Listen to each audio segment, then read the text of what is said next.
Mellow greetings, citizens. What is your boggle tonight? Hello, everybody. How are y'all tonight?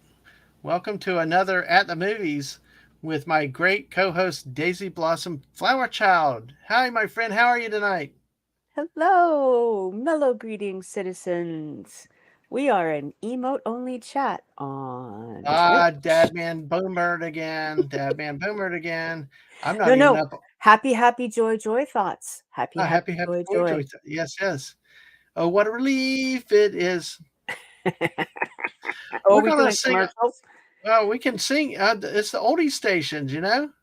Oh, Oldie yeah, right. stations, Plop, yeah. plop, fizz, fizz. Ah, we are clear. Emotes have been cleared. Thank you, thank you, thank you to the missus. I know she got that for me then out there. So hello, my goodness, yes. What a interesting thing we have tonight. I will say, Daisy. Like I said, how are you doing today? How are you been? Good to see I'm you. doing Our, well, thank you. How are you? I'm okay. Got great news yesterday. Had a celebratory kind of stream last night, doing some good things, and got some good news about a lot of things, and just coming out having fun and talking to people in the chat and just having fun streaming, and enjoying people's company and just trying to be silly a little bit, and you know how that Yes. goes. So, but can you believe it? We're on our second one of these shows, Daisy. Wow, that's Yay. amazing. Well, what's I funny is, go ahead, Daisy, go ahead.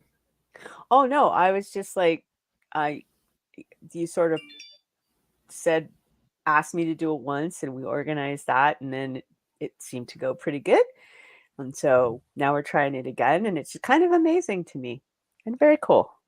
And I tell you, I think the more we do it, the better. It can't help but get better and better every time. So, Yes, please what's let me apologize to your chat. I do yes, still have a cold, and so I will try not to cough directly into the microphone, but you have been warned. yes. Oh well, Daisy. Well, we will understand and be aware of that. So, uh, let's say hello to the people in the chat. We've got 5 people watching us. So, hey, welcome everybody. Make sure you follow us if you're on the Twitch side, and uh, hit that like button, subscribe on the YouTube side. So, let us go. And the great chat chat master himself, Snortopoopas Keeper. Hello, humans and other critters. Welcome, sir. And yeah, hey, I'm glad you were able to make it. So hopefully we entertain you pretty well tonight, and glad you're here. And and Snortopoopas says, "What's new, putty tat to you, Daisy?" So Meow, meow, meow, meow, meow. Sorry, I there can't you. sing real well right now. It's okay. It's all right. And hello to the wonderful and glorious Mrs. Dadman Walking 55, who also is our te- so tech savvy that got us to be on emote only on Twitch. So can't have a stream without her. And the great Bowsette. Hi, my friend. Hi, Hello, back to Buzzette. you. Exactly. And as Bowsette says, greetings and salutations. Mm, That's another greeting. yes, So, it is.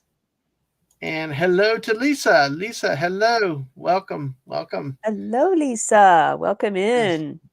Lisa's been doing a Mellow lot of greetings, good citizen. she's been doing a lot of gardening, so hey, hope that goes well for you. Oh, So, gardening. hey, That's cool. I know. I have Hey, a but brown thumb. oh no, you really? I'd find it I hard to believe. do. I can look at a plant and it just goes, oh no, not her. Oh man, we said that about my mother. Ugh, my mother just kill them all. But my grandmother, my mom, excellent with plants. I had Mm-hmm. one plant that I managed not to kill when I was a teenager. Mm, It wow. it was one of those wandering plants that vined all over my bedroom and stuff. That was the only one. Everybody else died. Oh my gosh, Mm. that's I do crazy. have cacti though. They're pretty hard to kill. So Cacti, yeah. Well, you yeah. know what else is hard to kill? What else is hard to kill is habanero peppers. Well, Oh, especially all you have to do is add water because the missus managed to keep the timer on the water, which ran our water bill up, but it didn't get to the rest of the garden. But those peppers kept growing. She thought she had killed them, and then she realized later that the timer kept going off, watering them, and the one thing she did grow were the habanero peppers. Wow. We Cool. had to end up. I mean, there were gifts to people uh, Hmm. for for Everybody. for everybody. Here, No, take them. oh, Please take more. this is just jealous because yes, exactly. Oh man. Oh. Well, thank you. And though you're exhausted, thanks for being with us here. And like we'll have people in the chat. Greetings and salutations, Lisa. Be well. Oh, be Hmm. well. Oh yeah, be welcome for me. Well, we'll get into all this stuff. Be well. Yeah, absolutely, my friend. So we've got 7 people now watching us. Thank you, everybody, and I hope more come in. But if you don't, uh, thank you for everybody that's here now. Let's sit back, have some fun. You know, there's some things along the way. Feel free to share your memories and your thoughts of the movie out here, if you Hmm. as we go along. If there's things, we'll try to work back to it. We're going to try to go in a little bit of an order, but then again, we may jump around, being that this is our second show. So we're just going to have fun with it.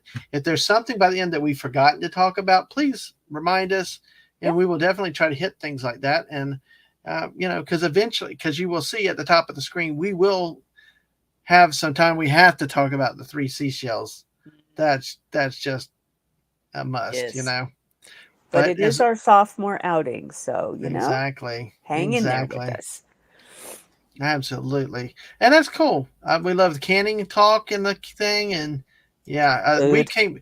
We were at my sister in law's a couple weeks ago, and they did. We came home with 46 cans, pickles, relish, peppers, and other stuff. They did like 140 cans of that stuff. I mean, including chopping Wow. everything up and all that and pickling it. It was a lot of work that weekend. So, but hey, it was interesting. We brought home a lot of cucumber that went bad, unfortunately. But my goodness, I thought it was going to turn green with all the green I was eating. And we know how Absolutely. much you love salad. I know, but I've learned to have to eat it. And although you know what, I've gotten good with the salad about before we turn this into a food stream. But no Dadman stream would be complete without talking some food. I have gotten better about not pouring a gallon of salad dressing on. Yeah. That I sprinkle it and do keep it, things like that. So that's Because kind of that's what's bad for you. yeah, exactly. Oh my gosh, Nowhere, South Carolina, Greenwood, South Carolina, near Fort 96. It truly is in the middle of nowhere in South Carolina. Egypt, some people that like to get colorful or cheeky would say.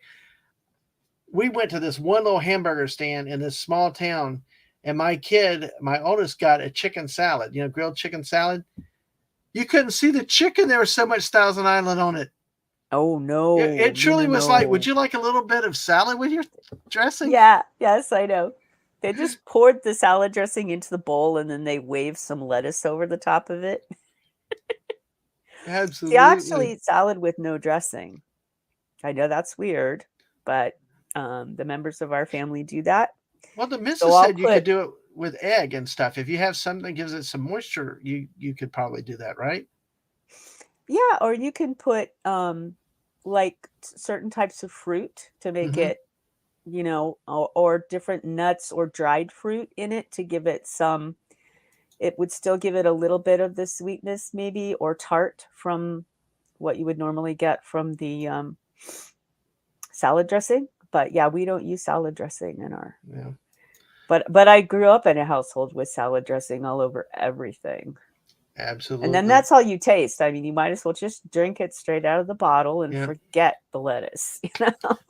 You know, I'm like snort a poopus though. I prefer my greens recycled into meat. There you go. I And we will talk have about had some this. of those they don't make it with meat. They make it with various types of Uh, veggies and stuff. They're yeah, interesting. we They're will talk interesting. about this one too. And hello, Buddy Hepburn. Welcome, my friend. Chopped salad is really good. Yep, absolutely. Mhm. And Taco Bell. I meant to get Taco Bell tonight to have now, but the missus made spaghetti with meatballs tonight, which, that was Oh, but everything is Taco Bell. yes, exactly. Yeah, a cup plus 1,000 Island. That's how. Mm. Exactly. Sweet Vidalia onion dressing with a hint of salad for dinner. That's the proper green perspective, my friend. And the mellow greetings. So, hey, well, we've got 8 people with us. So, hey, let's welcome everybody to this. And I shut down a screen that I needed. So, Uh-oh. yeah, it's not too bad. I just got to take my And time so it begins. and move slowly. Oh, no, I didn't close it. Okay. Oh, cool. Basically, I'm going to read the overall hint of the general summary from the IMDb website, folks. Hmm. So, this movie came out actually in 1993, if you can believe it or not. Wow. Exactly. It Frozen in 1996. Simon Phoenix, yeah, 1996. That's the year we got married. So, Oh, see, I was yeah, thinking it was the mid-90s too, so when you yep, said 93, I was like, "Really, that long?" I thought it was more like 96. Yeah. No, we're wrong. that's okay. Hey, Bowsette, please go ahead and do it. Since I failed, since you're a mod, go ahead and yeah, go ahead and order some. There you go. That Yeah, would be order cool. some. I can't have it, Yeah, so yeah. and I do remember, And I forgot. they had some soft tacos with all this Okay, nope, Nope. can't have that. Yeah, that's Can't okay. do it. Don't think Nope, about no, it. not gonna do it. Yeah. I know it's tempting for me to go run out to the drive-through after this. So hey, I know. exactly. They'll Uh, deliver to your house now. yeah, all those things. So, but like the miss said, grab your popcorn and press that like button. Mhm. Absolutely. I like Balzette says everything is edible with hot sauce. And then Snort Poop is I can't do this Taco Bell anymore. It makes me run for the border. It does do that. It can do that. Yep, it Well, can. what I'm going to repeat the misses again right here. Look in the top right. My little guy's got the popcorn. We got 10 people with us. Yay! I Woohoo! hope, I and we don't got a have lot any of people on the popcorn. Twitch Just side tonight. So hey, pretend Daisy has popcorn. I like exactly. We'll popcorn. do that. Well, I'll share my popcorn up here with Oh, you. So excellent. Thank you. Coast to exactly. coast popcorn. Yes, exactly. And truly, truly, it was. Would you like a little salad with your dressing? That's how we went into Uh-huh. there. So all right. I used to like Thousand Island dressing too. That was my favorite. Mm-hmm. And it's one you can make pretty Yep. easily with all Very, the yeah. ingredients you got around. All Mhm. right. Well, we will go ahead and start. Frozen Let's go. 1996. Simon Phoenix, a convicted crime lord, and this is from IMDb. It's the quickest place I could find it. Is revived for a parole hearing well into the 21st century. Revived into a society free from crime, Phoenix resumes his murderous rampage, and no one can stop him.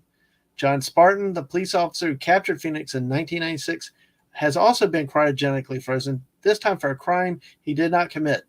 In 2032, which is years later, uh, yeah, 36 years later, the former cities of Los Angeles, San Diego, and Santa Barbara have merged into the peaceful utopian St. Angeles.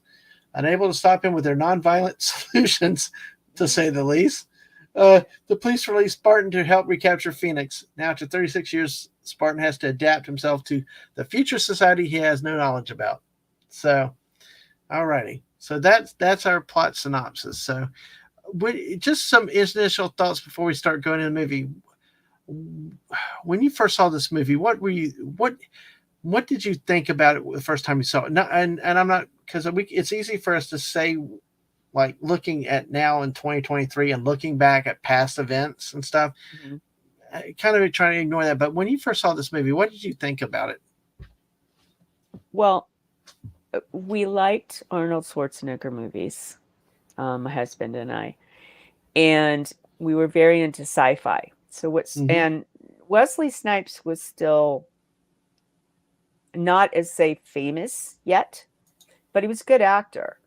Mm-hmm. So the hook was this sci-fi aspect of okay, they figured out how to cryogenically freeze people in the prison system, and then what would happen years and decades later if society stopped being horrible to each other and then one of these guys got out. So Mm-hmm. the whole premise was very cool to me.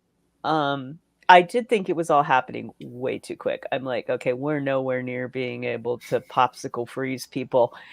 And I can't see our Yeah. society actually being nice to one another. even in 1993, and thinking about 2032 or whatever, I'm going, no, I don't think we're gonna get to be adults that quickly. But with sci-fi, you just go with the flow. It turned Yeah. out to be way more funny than I thought it was going to be. I mean, I thought it was just kind of going to be action packed, typical Mm-hmm. Schwarzenegger kind of thing. Not Schwarzenegger, I'm sorry. Stallone, a typical Stallone type of thing. But Yeah. there were some really good one-liners. I mean, just hysterical. Oh yeah. And we'll hope to hit some of these. Hmm. I got to look something else up in a minute. But to that Well, point, what were your thoughts? okay. Well, I say Balzette said first watch Demolition Man. This is hilarious. Laughing. 2019. Me. Oh shit. I'm yes. I will. Uh-huh. And Buddy's back on Taco Bell, but yeah, that's what everybody does. They bring them back, make them more expensive, and reduce the size. Man, I hate that too. Correct. Yep. Exactly. Well, back then, who would have thought? You thought it was just a silly, hokey movie. You just thought that, you just no, it was not. There's no chance this would happen. It just, Yeah. just like you said, 3 years later, we knew we weren't close to freezing people and stuff like that. No. It just was obvious that we were not in that position. Uh, you could tell. It just seemed like it was just a futuristic type of silly movie. Uh, uh, yeah, yeah, Bowsette. There are certain lines that you could now change in there too. Hmm. Uh, and we'll try to get to those points a little bit later. But the um, I just took it as a standalone movie, just a brain dump, and I do that with a lot of my movies. I just go in, get entertained, and things like that. I don't take them any further than that. I don't take them any deeper than that. Um, I just now the movie quotes themselves I love. I will use movie quotes forever and go crazy and stuff like that. Uh, See, like in this, like in one of the scenes later on, and I'll jump. Oh, like Yep. just they're so kind of lines. Um, like send a maniac to catch one. One of the Yep. opening up near the beginning. Those are some classic lines that you have in there. It's almost like I'll be back, and some of these other ones that you see, and that's why I liked this movie back then was I focused all on those quotes and the one-liners and the comedic things. Like we'll see some of the things about the verbal Morality. morality statute and that lovely machine. You know what I, I remind me to say something when we get to that because there's something I do when I play Ticket to Ride. It kind of Mm. reminds me of that. So, Okay. but yeah, that's kind of the way I thought. But see, now I'll go ahead Well, and you start and on I this part. Oh, Yeah, I'm go ahead. sorry. You and Go I ahead. come at it No, from you go ahead. slightly different, which is cool. So, Hmm. since I have such a background in sci-fi, my Hmm. brain gravitates towards well, even if we can't do it in the next 3 years, is there just enough of the science mixed in with the fiction that I can Hmm. hang with this movie and still be really entertained? And a Right. lot of movies there are, and some they just bend the laws of physics. And I got good grades in science in school, and I'm like, okay, no, you've lost me. But I really liked the humor as well. And you're coming at it from a different perspective of, hey, Hmm. this is just fun. Yeah, of course we can't do it, but that's not the point. So I like that you and I can talk about movies in slightly different ways. It's very Hmm. cool. That's what makes it really, really good. And I like what Mrs. said here. I really like Stallone, so I went to this movie really excited. It had some preaching, but not heavy-handed. Dennis Leary is great in everything he does. I say, and really enjoyed. If you ever get a chance to see the ref, the way he chews out the mother-in-law, oh my gosh, Dennis Leary is just great, and Chewing any of those scenery. roles. Yeah, oh man, he chewed that mother-in-law out. It was like hilarious to watch. It's like, Oh, yeah, it's crazy, but yeah, but see now where I was going to go was this. Now looking back at it and towards Balzette's point, I think that there's some ways now you look at it in a different context yes. because so much of the And like I said, we'll have to hit the political nature on the roundabouts a little bit tonight because there's no way around it with something like this. Because you look back at the Uh-huh. last 3 to 4 years, there have been events and things that have changed and gone on that are like really in this movie. Like the thing, Yeah. like this disease became that became that Uh-huh. disease, and Uh-huh. and it's like Mhm. there's a lot of realism now looking back at it. And I've actually put it on Twitter before. I call this the movie that predicted 2020 before it ever happened because look at that. There's no contact. Yeah, There's they don't touch forbidden. each other. Yeah, Yep. everything was so antiseptic, which then kind of makes me wonder about the theory about the seashells. But there's all this We'll stuff get that there. happened. Yeah, there's all this stuff that happens. Looking back, it's like, oh my gosh, See, but that's we. what's really cool about sci-fi. If it's a good sci-fi movie, so this was in 93 and it had a Mhm, slight sci-fi premise. A good writer, even if it's just a funny blockbuster, hey, Sylvester Stallone and Wesley Snipes are in it and these other people, they'll take kernels of what people were worried about or what might happen in the future mhm, from a 1993 perspective.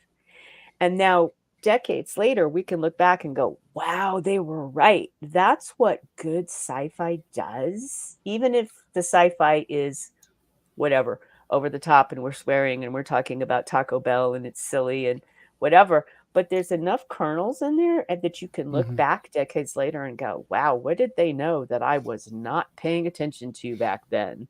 mhm. You have to wonder. That's crazy. Mm-hmm. Absolutely. So hey, but yeah, it's interesting. It's one of these movies some movies age well, others don't age well. Uh, Mm-hmm. and then this one just kind of like seems like it predicted the future. It's kind of eerie and odd, at least in my view, with some of those things. But yeah, okay, well that's awesome. So like we said, we're going to take a look at a few of the scenes in here that I've got a few that are pulled, and we'll hit Sounds things good. as we do. And we got 11 people with us. Thank you for joining us tonight. Sit Yes, back, thank you. relax, Welcome.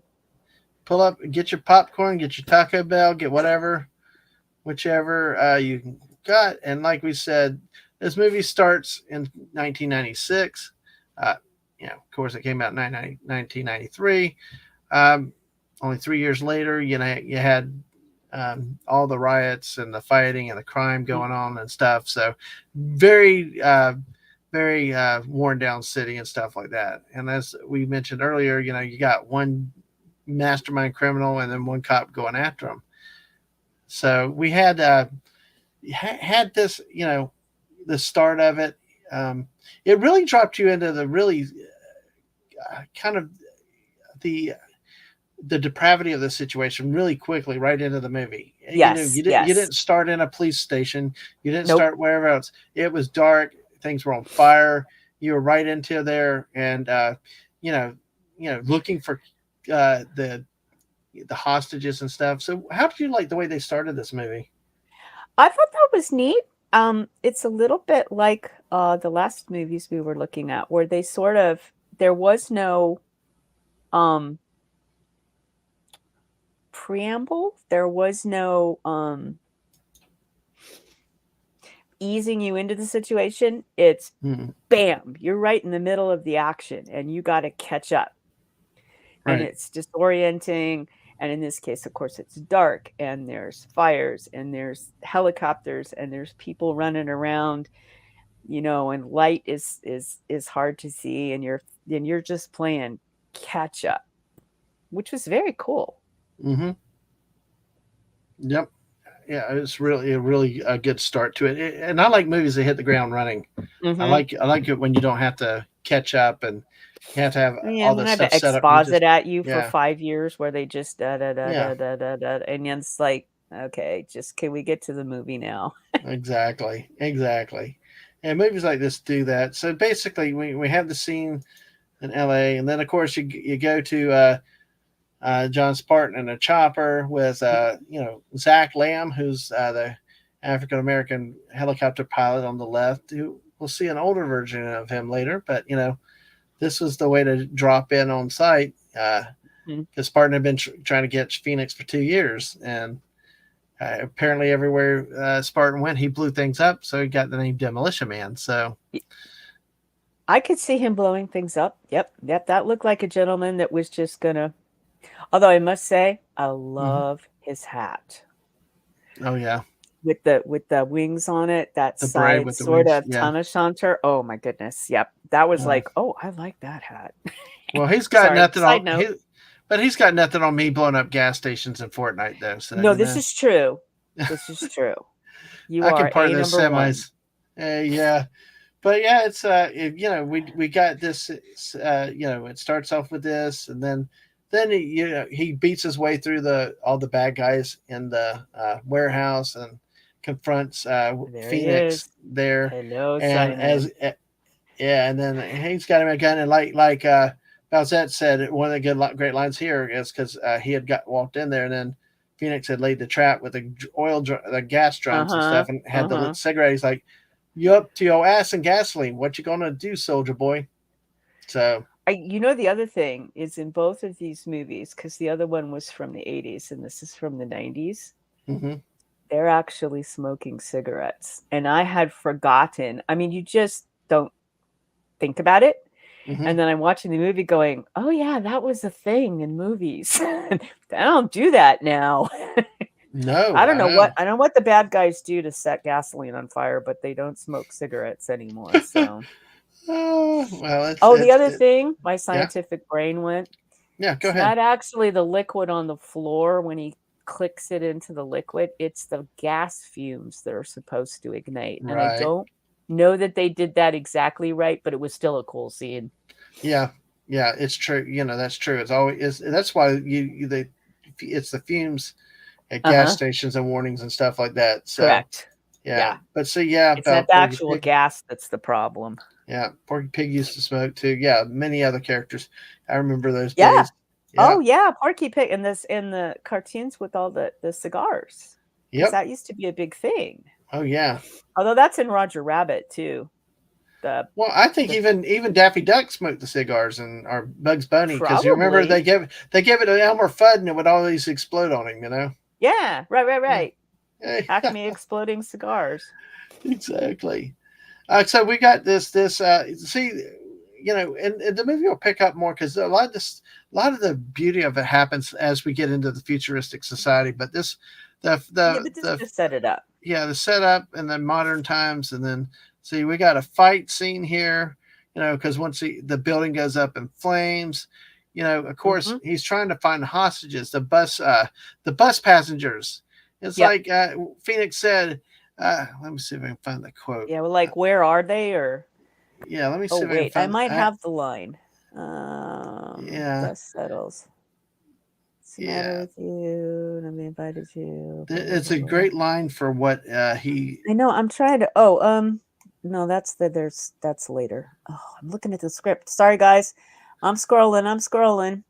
Yeah. Oh shoot, I got a different one of I told you the quotes. So Spartan. I told you the city here anymore. Figured out.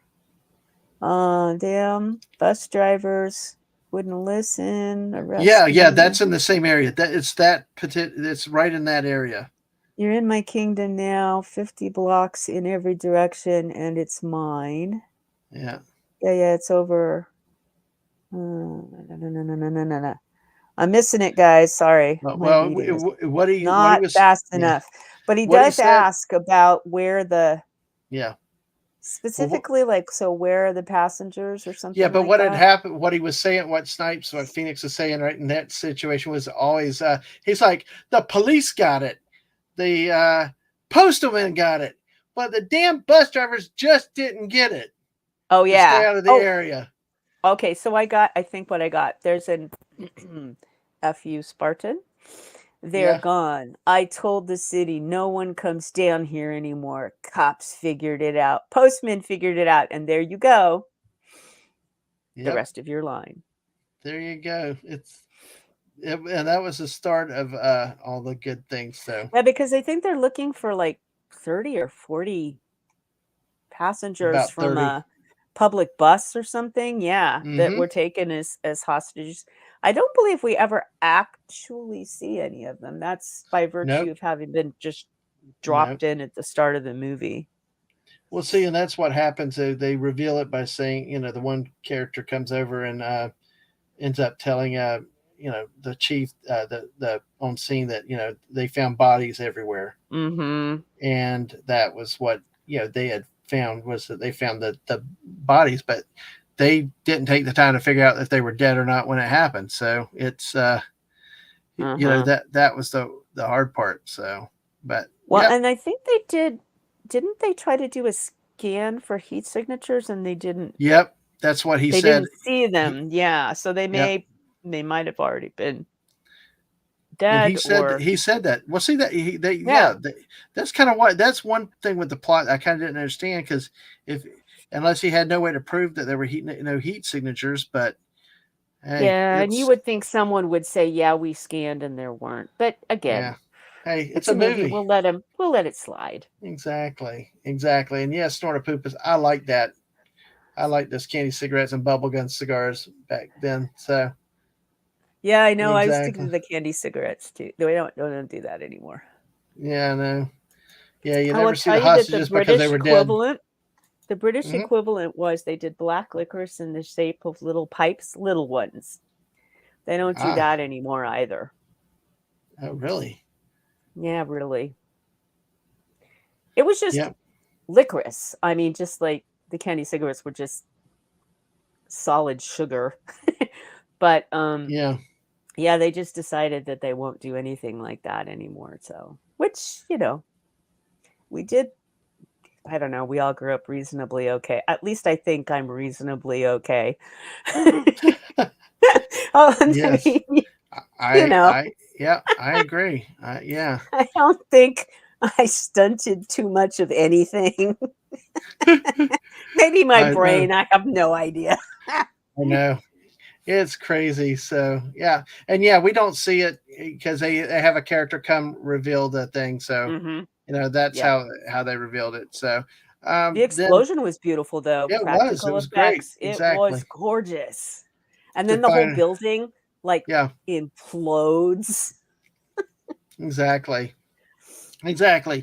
So then there's the scene we got near the end, and Phoenix is trying to say, I tried to tell him," but then they all accepted that they were dead bodies that were killed in the explosion. Uh-huh. So that's like the lead cop on scene says, "You better get your lawyer." So Mhm. then we know, hey, oops, you're in trouble. So Yeah, you and know, then they have a j- cutesy little conversation with each other. 2 yes, boys exactly. having a conversation. Yeah, little locker room talk right out there in Just the a middle of bit. the field. Just Yeah, a bit. exactly. And then we got so then we get the future, we get the scenes and the thing walking down, he's been uh Oh, convicted. yeah. So now this is a young warden, assistant warden William Smithers, Mhm. so remember, this is 36 years before the future events and Well, we all were that. all young Yes, 36 years ago. exactly. Hi Atwood, welcome, good to see you. Welcome Hey, in. and we got 12 people with us. Thank you all for being here with us tonight and appreciate you Evo. hanging out. So we have young Warden William Smithers, and he pronounces this thing. And what does Stallone say, or what does John Spartan say when he starts to read the charges? Skip it. Skip it. Yep, exactly. So, He's supposed to be in there for 70 years in the mm-hmm. California Cryo Penitentiary for the involuntary manslaughter of 30. Skip it. Ah, I don't have a low exactly. enough voice, although with a cold, at least my voice is a little bit lower than usual. Oh, I know. I know. Oh man. Sorry, So, guys. no Coughing problem. in your You're ears. doing good. So, hey, all right. So then a lot of this is the filler. We get, and so you can see the date stamps. That this was kind of neat at the time, was the way Mhm. they showed the freezing. You can see how Mhm. bad it looks now. It did not age well with like the blue electrical or the blue freezing stuff, But and it you'll see was it very cool in '93. It was like, right. wow, that is really neat. The flash freezing. Yeah, now you look at it and go, okay, I've seen Star Yeah. Wars. That's no good. But in '93, Mm-hmm. that was It good. What's like the Force Lightning in Return of the Jedi. It I just know. it was the best it could be at the time, and Mhm. hey, that's fine. we enjoyed it. So, yeah, and Well, and I liked exactly. the computer screens because, of course, you also need to think back about literally what computers looked like in '93. They did not look like they do now. I didn't have a laptop in 1993. So and we didn't have smartphones. So Hmm. a lot of the technology it's still pretty good. I mean, they were trying to think what would it look like, Hmm. you know? I love his Yeah, brain. Do you think that's yeah. really his brain or is it just frozen up there? I don't know. Blue It depends. jelly? Well, he'd been boxing for years before that, so who knows True. what's there. So I'm Was he Rocky. Rocky in the last Yeah. movie? Let's see. Rocky is now John Spartan. How about that? So Uh-huh. oh, Lisa, look at this. Lisa's looking at the teeth. Nice set of Oh, teeth yeah, on them. nice set of teeth. Oh, yeah. Yeah, That's not what my teeth look like. and definitely a No. brain. Nope, nope, nope. Oh my Definitely a gosh. brain. But whose Yeah. brain, Bowsette? Whose brain? And like we said, was it was really neat for the time, and it was good for the time, and it was it Yes. gave it a little bit of futuristic look, even though it was supposed to Mhm. be the modern times when that happened. So Well, yeah, yeah. because again, we all knew in Hmm. '93 that in Yep. 3 years we weren't gonna be able to do this. So, No, I know, because like, and even in 36 years, when 2036, and what we're 2023 right now. But yeah. you know what? I was about to say this, but I caught myself. We go to this scene, when they finally come to the future, everybody's been frozen, and the first scene, Lieutenant Huxley's out there on the road, and she does the morning check-in with this with William Smithers, who's now the warden, does a Mhm. normal rounds and check-in. These cars are self-driving. Yes, they are. There are, Like, I guess, they're still working on entirely self-driving, self-driving. and they're working on self-driving cars now. I guess Mhm. it's just like, you're like, so it could be within. I was about to trash 36 years later. We're not close, but we don't have the jets. Well, we do have some flying cars in some ways, and that was on another Mhm. stream. And we talked all about that another time, but it was interesting to see something like this. This was like a far concept back then.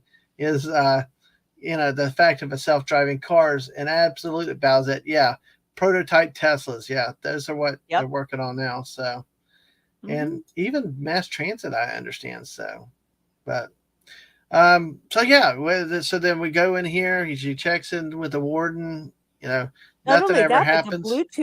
the Bluetooth connectivity. Yeah. They're talking to each other in real time, and so it's a visual call over something that we would now call a Bluetooth type network, which Hmm. didn't that we didn't do that because we didn't have cell phones. Right. So it's really quite cool. Absolutely. And I'm going to say hello to Yemi. Hey, well, Yemi, you Hello, can't wait for Yumi. self-driving cars. That's okay. Uh, so Yeah, I it's need a self-driving car. I can't drive, so I really would love to have a car that you just sort of sat in and told it where you wanted to go and it just safely took you there. That would be great. yeah, and That yeah, that's not we're not there yet. yeah, and then the whole remote talking 4G, 5G. Yeah, that was Yeah. just being able to talk like that through a speaker like that is just really really cool. So so then we got the thing there, and then of course we go back to the San Angeles Police Department. Yay! Yeah. Remember San Yeah, she Diego, checks in Los and she Angeles? says, "I love her mellow greetings, Warden John Smithers." Yeah. For her because they're all so pleasant with each other and like everything is perfectly you know, everything's happy. She wants to know if anything's going on at the prison. No, everything's Yeah. perfectly happy, happy, joy, joy. And she's like, bummer. Yes, exactly. What she'd give for excitement, and that I just know. and all that happens just before the morning parole scene. Uh-huh. Uh-huh. Which he's on. Simon Phoenix comes up for the parole hearing.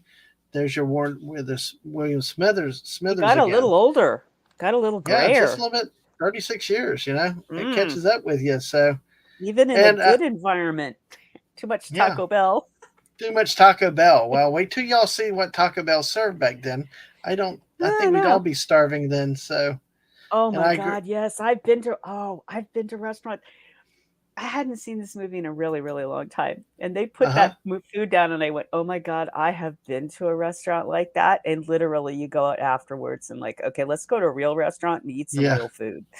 I've done that many times. I go to a party or a wedding that wasn't properly Mm-hmm. catered. Yeah. Yeah. Yep. Oh, side note: world's first video call was made in Britain in 1986. Oh, that's awesome. Cool. That is I cool. did not know that. Thank you. Yeah, exactly. So what we got here now? We got the start of where everything comes. We're in the future now, and everybody's low jacked, as they said later, except Mm-hmm. apparently Simon Phoenix wasn't. You know, and we Well, see all this. theoretically, everyone is Yeah, low jacked. Theoretically, as far as we know. theoretically, but then he, and in this scene, he's mocking the warden, speaking Uh huh. Spanish as he's repeating them, and he's like, "Stop it!" And Yeah, I like, know. now what do you have to say for yourself? So he says, "Teddy bear," and then all you see, all of a sudden, all the locks unlock, and you Uh see the huh. horror in the warden's face, and then the guards are like powerless; they don't know what to do, and he makes easy work of them, and Uh huh. that It's that was quite really quick brutal work. too. Oh yeah, it And was. It he's really was. laughing. He's like, "Oh, look, I know how to do this and I know how to do that and pew pew pew and it's It was.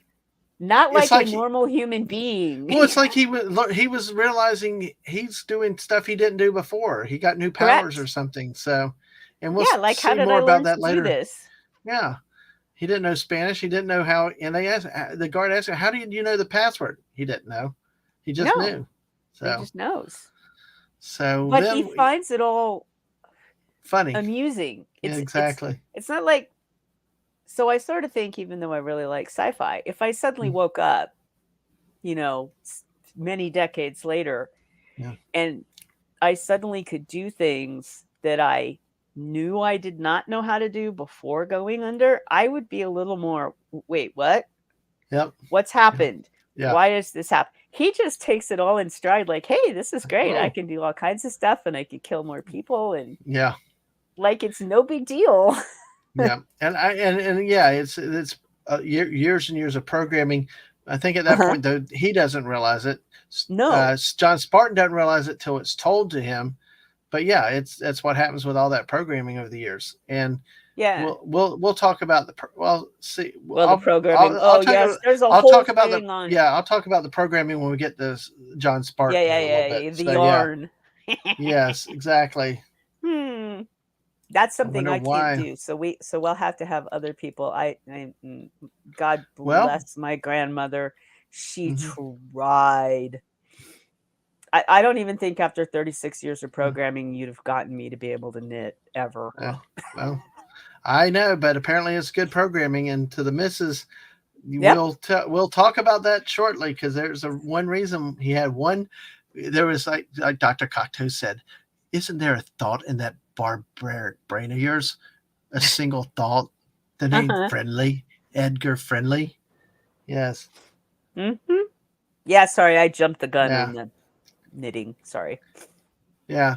Well, Friendly did come up though and was ruining Cocteau's society with the graffiti and the scraps and stuff like that. He was Mhm. causing a pain that Cocteau did not like. Why he why he chose um Yeah, it was why he chose something like this. I mean, it's like an extreme overreaction, like when you yeah, it's take like a hitting the red yeah, button, going yeah. nuclear before you really I might have tried.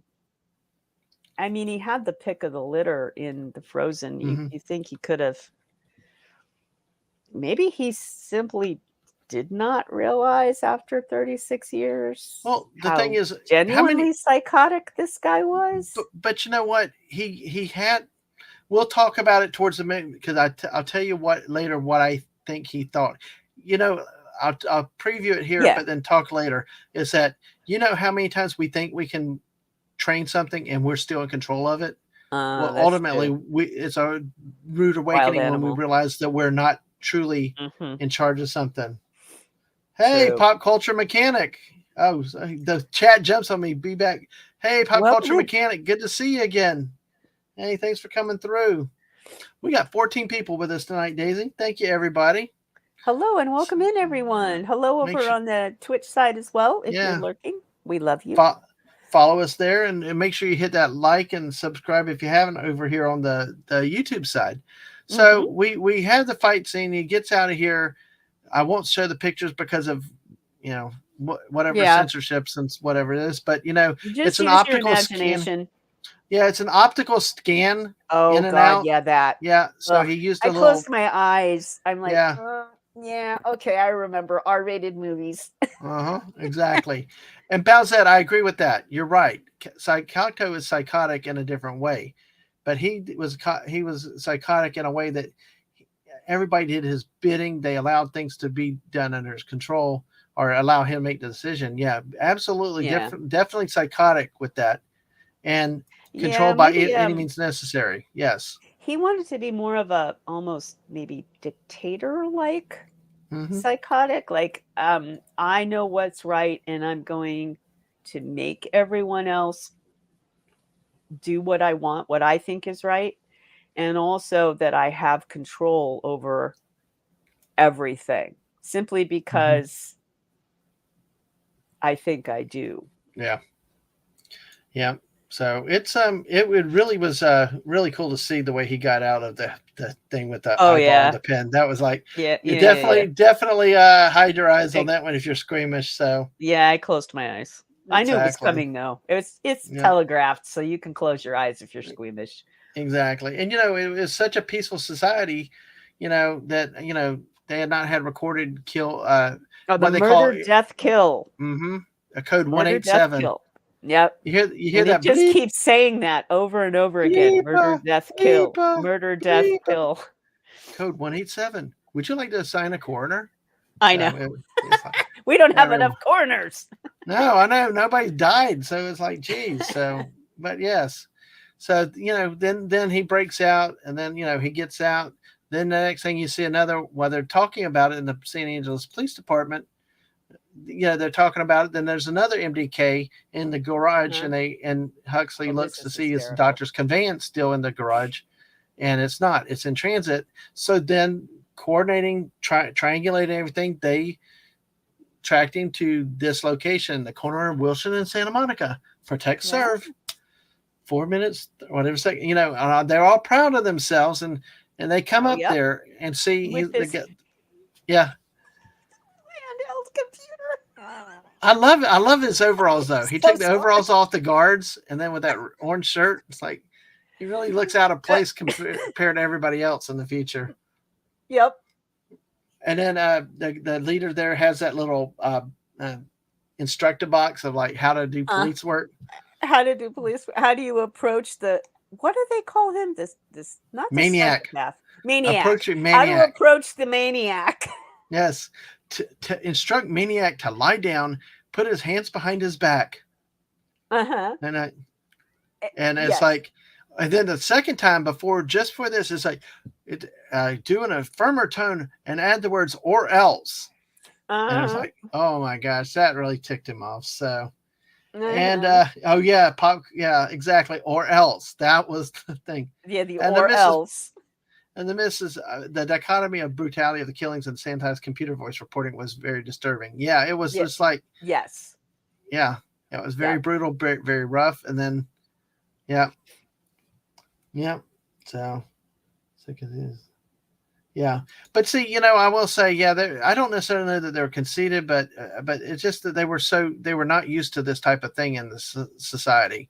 You know, No. like we'll see. I'll go ahead and say it right now, and I'll probably repeat it again a little bit. But when Zach Lamb, who's still in the police force, but he's been grounded, he said, "You need an Simon Phoenix is an old-fashioned criminal. You need an old-fashioned cop." And Mm-hmm. these guys came from like Huxley says later, we're a society of peace, love, and understanding. Right. They're not used to this. I mean, they got little energy batons for anything else. So, Well, and uh, they say one of the yeah, lines in it is, "We're the police department. We're not trained for yeah. this." which was Yeah, we're police true. officers. We're not trained for this. We're not trained for this. Well, it's like in this fight here, unless police still decked out in leather jackets and jackboots. So Yeah.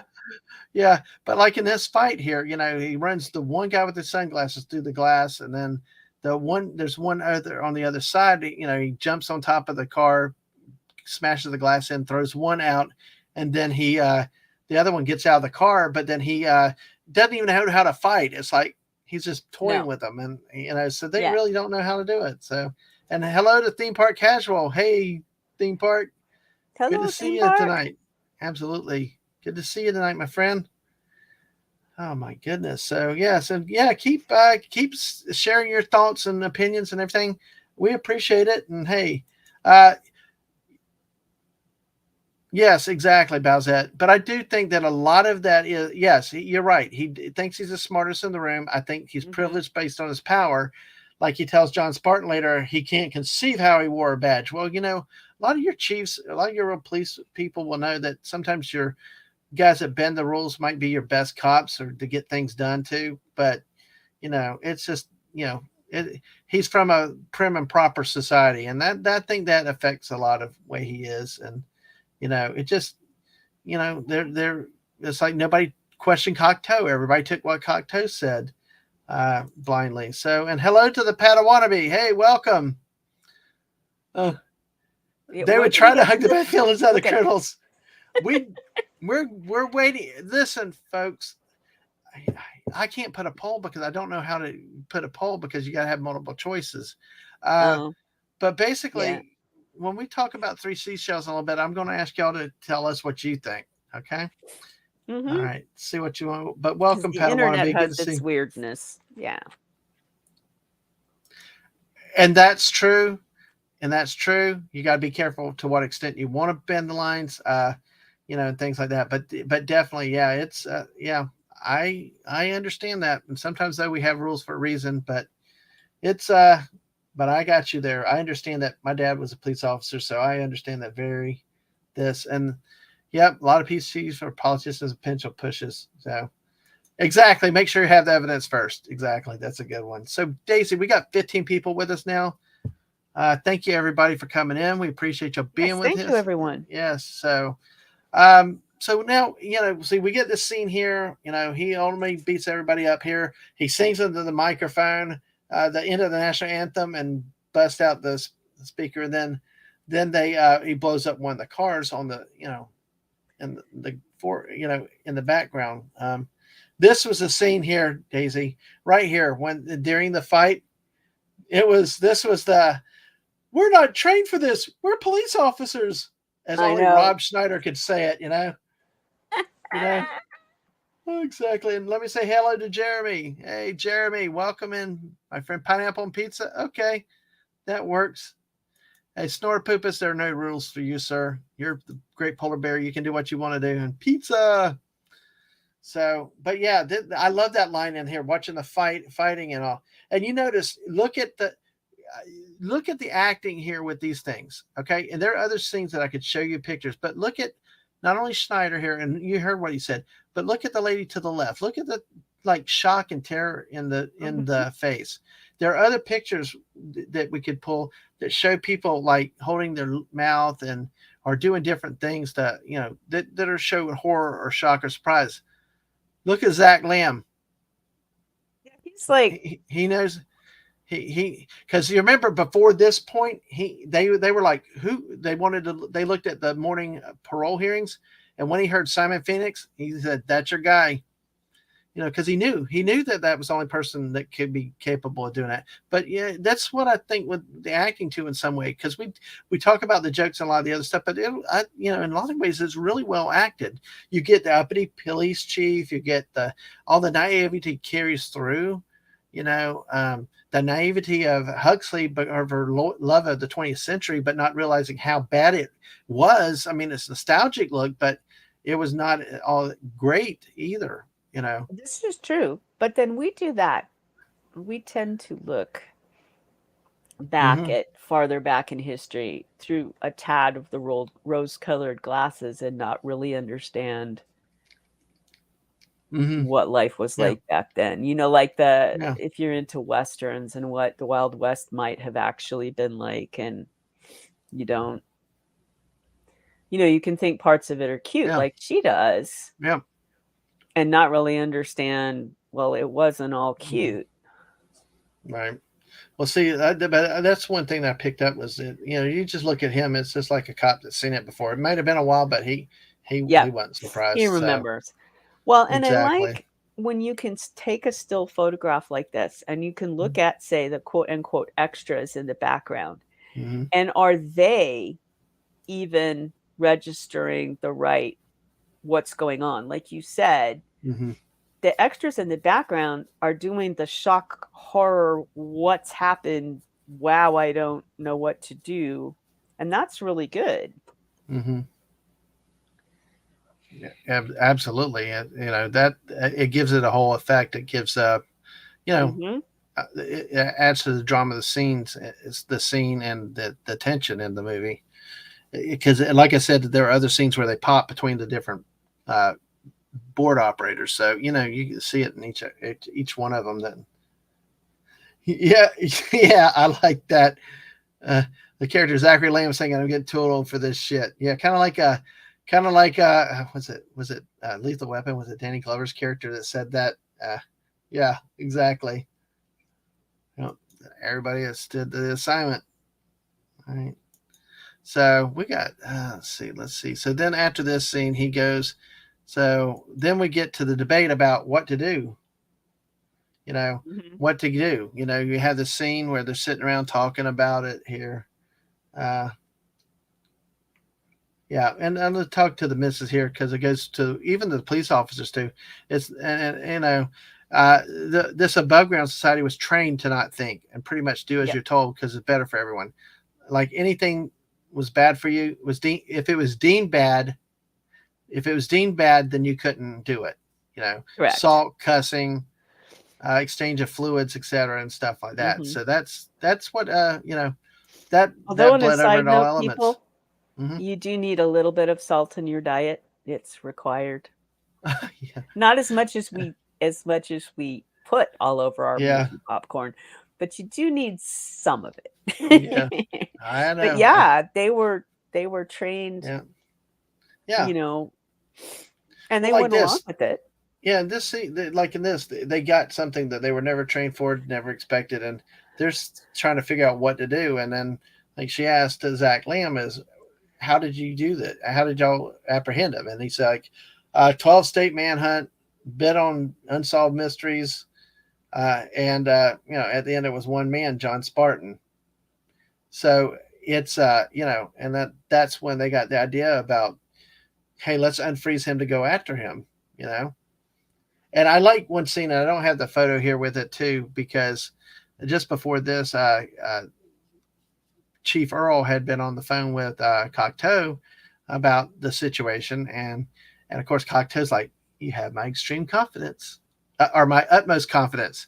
And when they Mhm. hung up, he's like, "Utmost confidence," laughing about what he had said. And Earl's Mhm. like, "Everything in my power. Like, what does that mean? What do I do?" Yeah. And then they did it. They came. Yeah, they came as the thing of doing something outside the box that they were not normal to do. I think that So might have gone outside of what Cocteau, I don't believe, thought this was what would happen. no, it Like, was I not. think he was like, "Yeah, yeah, yeah, you're just gonna throw all of these, quote, unquote, police officers at it who don't know what to do, Hmm. and that's how that will go." They weren't thinking this far out Yeah. of the Well, box. we have the line at the end of after the fight in the I'm going to call it zoo, but the museum. The Oh, yeah, weapons when right. they got the weapons at the end, he's walking right up to him has Cocteau right there, and it's um, and then he Phoenix runs off, and then the police come up, and then Cocteau's like George Orwell's comes up, and who's this man? And it's John Spartan. He's temporarily reactivated and unfrozen for this. And Cocteau said, "Huh." He reacted surprised, like unexpected, but quite all right. Once again, thinking he can control the whole situation again, with Right. anybody that's out there. But yeah, he was surprised. Yeah, Mhm. yeah, exactly. I think he really portrays the I have more control over this Hmm. than he really ever did. Right, exactly, exactly. And like Balzat said later in the movie, he tells uh, Phoenix, "You're beginning to be more trouble than you're worth." You know, Uh-huh. so it's yeah, it's interesting. They did something unexpected, but they tried to act it off, and then of course then uh, we got this scene. This is another great scene that has a funny humor with it because you got Spartan here. He gets the news his wife died. He's got a daughter somewhere. All this other stuff, but you know, he's like, oh, "Give me a Marlboro," and Huh. Ben Brad's character's like, "Yes, sir, right away. What's a Marlboro? Cigarette, smokes." You know, and then it's Right. like, oh, well, that's why it's illegal, and this, that, and the other, and then you get the start of eh, eh, Yeah, you right, gotta, yeah. that's really the "you got to be shitting me" look right there. It really is the look on his face because he's Like, "What have I yeah. woken up into? What is this nonsense right now?" And that's when she says everything's been bad. Salt, all these other things. It hint's bad for you, so it's all illegal. One thing now that we talked about this wonderful machine here, let me see if I got it.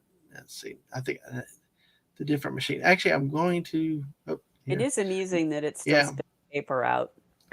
Well, we go from that to wait, wait. You can't say damn. Well, we say pretty much anything on our channel as we want to. So because we say we're 18 plus, we watch it on Fortnite, we go crazy. But hey, but yeah, this comes back to the scene here. He comes out of the bathroom back to the police station, and first time he walks up, does a high five with this guy, and who's shocked, like what the heck? And then they tell him about all the no contact, this, that, and the other stuff. So you're Right. getting all this exposition at the same time Spartan's getting it because you're kind of learning how this new society is really working with Spartan as he's there. And then you got in this scene right here, you can tell this is the famous three seashells debate, folks. And then You Schneider laughing. He doesn't know how to use the three shells, as only Rob Schneider could do. Yeah, it's just like, none of us it's know how to use those I know they were 3 all laughing about it. seashells. And then when Spartan gives a look, he's like, I can see how that's a problem. So I, Yes, yes, it's a problem, exactly. but he So has a very unique way of dealing with said problem. mm-hmm, yes, exactly. Because he shows them. Because then he meets Zach Lamb, talks about it, and all that. Then he's like, hey, hold on a second. Then it's like, you ball busting, block flicking, blah blah blah, damn blah, said right, Expletives deleted. all that stuff right there. So much for the three seashells. Uh-huh. Look, printers still give paper. Yes, exactly. That's the oddest thing with the whole thing. It's like you still got the paper and the thing. So yes, Yep. yes, and yes, Bowsette. I just haven't had a chance to pull that diagram up, but yeah, that's one theory. That is one theory with it. But the only thing I don't know with that theory though is that it's like they're Y such a society against germs or anything. Why would they even want to handle it in yeah. any way? That's the only thing I got with. I liked the other one you and And I it's talked not about. it's not that this is more sanitary. It's just what John Spartan knew when he was frozen. You used toilet paper. You know. Right.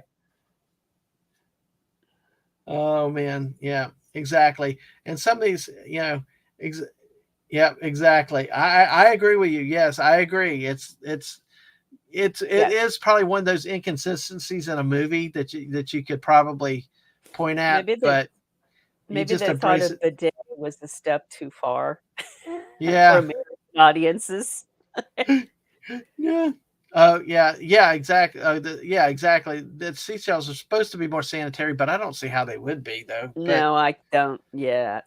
hey, that's a good theory. I like it. That's better than anything I've ever had. I liked the Oh God, nanobots one. I did. Although this could be, but then again, how do you clean them off after you done it once? It's like, oh, I That's how love you it. control the bidet with the seashell knobs. Yeah, yeah, the bidet Water, seashells. air Yes. dryer, I don't know. All right. Well, hey, let's do this. Yeah, and let's Snortopoopas, our great philosophizer, has got a theory. The three seashells are buttons. One, wash away the icky stuff with a jet of water. Two, dry your posterior with a blast of air. And three, dusted scented powder. Ah, I like ah, it. oh Yeah, that's gosh. what you do with babies at the end. You put a little powder on there and off we Yeah. go. Hey, that's It's all pretty good. good. Hey, it's all good. But that's too funny. It's really funny how that goes. So if anybody's got any other theories with the three seashells, please feel free to throw them in there. Let me see. Well, and if you go on the internet, there Yeah. are still, I mean, theories like now. You can go and see people have posted them in Mm-hmm. 2022 and 2023, where they're still Mm-hmm. posting theories about this movie from 1993. Mm-hmm. It's just hysterical. Yeah. I'm trying to work on seeing if I can find that, bring up that diagram that Balzat had sent me the other day. Cool. So see how it works. I just gotta get it pulled up. Yeah, yeah. Hey, stunning. Yeah, but hey, better late than ever. No, Yeah, no and worries. exactly. And then You're Balzat, never there's a late or lot of early. that. You're right on time. And there's a lot of that in this thing because remember when Phoenix threw the one guy off the little box machine because he was getting, you are great today, got that stuff, Yeah, there was a lot of that, but you know what? I think a lot of it was the way they were conditioned, the way they were trained, and Hmm. how that just you know not that they. I mean, when you grow up in a society and everybody's done it that way for a couple generations, that's what people start to expect, and that's what they do and how they act. I'm trying to find this one thing real quick. Well, and we Sorry. get used to, we do things without really even thinking about it. Like if I'm someplace and a person wants to give me their business card, but they're down to their last one, I don't even think about it. Take out the phone, take a picture of it. Mm-hmm. We're good to go. You used to actually have to get out these things called paper and a pencil or pen and then dutifully copy all the information down and then not lose the piece of paper. Yeah. So you very quickly get into this is just the way things are done, and you can Yep. remember, like the older cop can remember, but Mm-hmm. it had been a while, then you have to Yeah. go, okay, well, that's not how it was always done. It hasn't always been this way. Yep. Yep. Let me We didn't see. all walk around with a computer No, we attached didn't. to us. Oh man. I'm not sure if I'm going to be able to do this because I'm trying to. Okay. Let's see. Let's I see. have What? not seen it, Bowsette. So if Dadman wants to go ahead and describe it, we can sort of Yeah, I'm going to have to just. visualize it in our I'm just going heads. to have to describe it because it's Hmm. kind of blurry too a little bit. But basically, picture the three seashells. Excuse me. Yeah. See, I messed up there. Yeah, the thing Okay. is too, I got to be careful not to blow up my computer because I've done that. Oh, The Mrs. Head yes, helped me the let's. other day. Yeah, this one. So basically, step one is take two of the shells. You kind of pinch it in there between the cheeks, and Mhm. then you get a third one to come up with a follow up upwards, and then you throw all three in the toilet. So Which just sounds incredibly disgusting. sounds like it'd Wow. be painful, but That yeah, too. I mean, because you can't, I'm sorry, not to put too fine a point on it, but you can't see what you're doing or what you're trying to get. I mean, how do you get everything? Blah. yeah.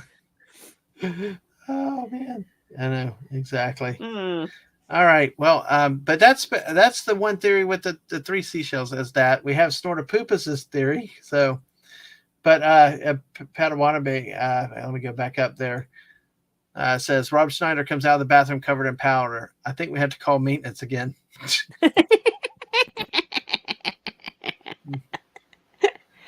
And I agree with you, snort a pooper, snort a poopus. I got poop on the brain right now.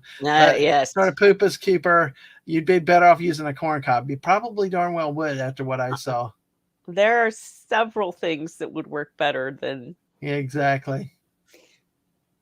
Yeah, and then Mrs. says used up the bidets again. So, but hey, you know what? That will be the greatest mystery, though. We really will not have an official answer. And You we know? shouldn't. You and I Yeah, had a little bit yeah. of a chit chat before. There are just certain things that in movies just leave a little of the movie magic. Let people use their own imaginations and fill it in and have Hmm. fun with it. Don't Exactly. tell us, you know. Sorry, sort of Uh-oh. poopus. Oh man, yeah, but yeah, but I know. I I heard know, that too. I know. I'm sorry, but well, I don't know We if you know where ever. your brain is. Uh, yeah, but it's all cool. The thing I wanted to say about this little machine that beeps at you, like it beeped at Phoenix earlier. I don't know if you ever noticed when I play Ticket to Ride. Sometimes I go. Well, it's because my game is telling me it won't let me do a move, so I'm beeping back at it, kind of like Phoenix did in the movie to the machine as I'm beeping back at the Oh, game. I thought that Because was part of the game. I didn't realize it was you doing it. yeah, well it does it, and you might hear that, but I was doing it back at it because it's like Oh, I'm like and like don't tell me you know. that's funny. So That's okay. We all talk back to electronic things. I know I do too. Yeah, all the time. So basically now we go through that. We got the great poop debate and three Uh-huh. seashells debate, and now we it moves on, and he's trying to find a gun, and like Spartan's telling everybody at the police station is he's going for a gun. The museum's the only place where you could get a gun, so that's where our next action goes. Uh, we got Snipes is there, or Phoenix is in there looking for a gun, and then that's where we have as he's walking through the hallways and he's starting to smash on the windows. One of the museum workers comes up and says, "Mela, greetings, citizen. What is your boggle?" What is your My boggle? boggle. My boggle. How I much do know. you weigh? And they're like, oh, he throws them in there, breaks it open, and ooh.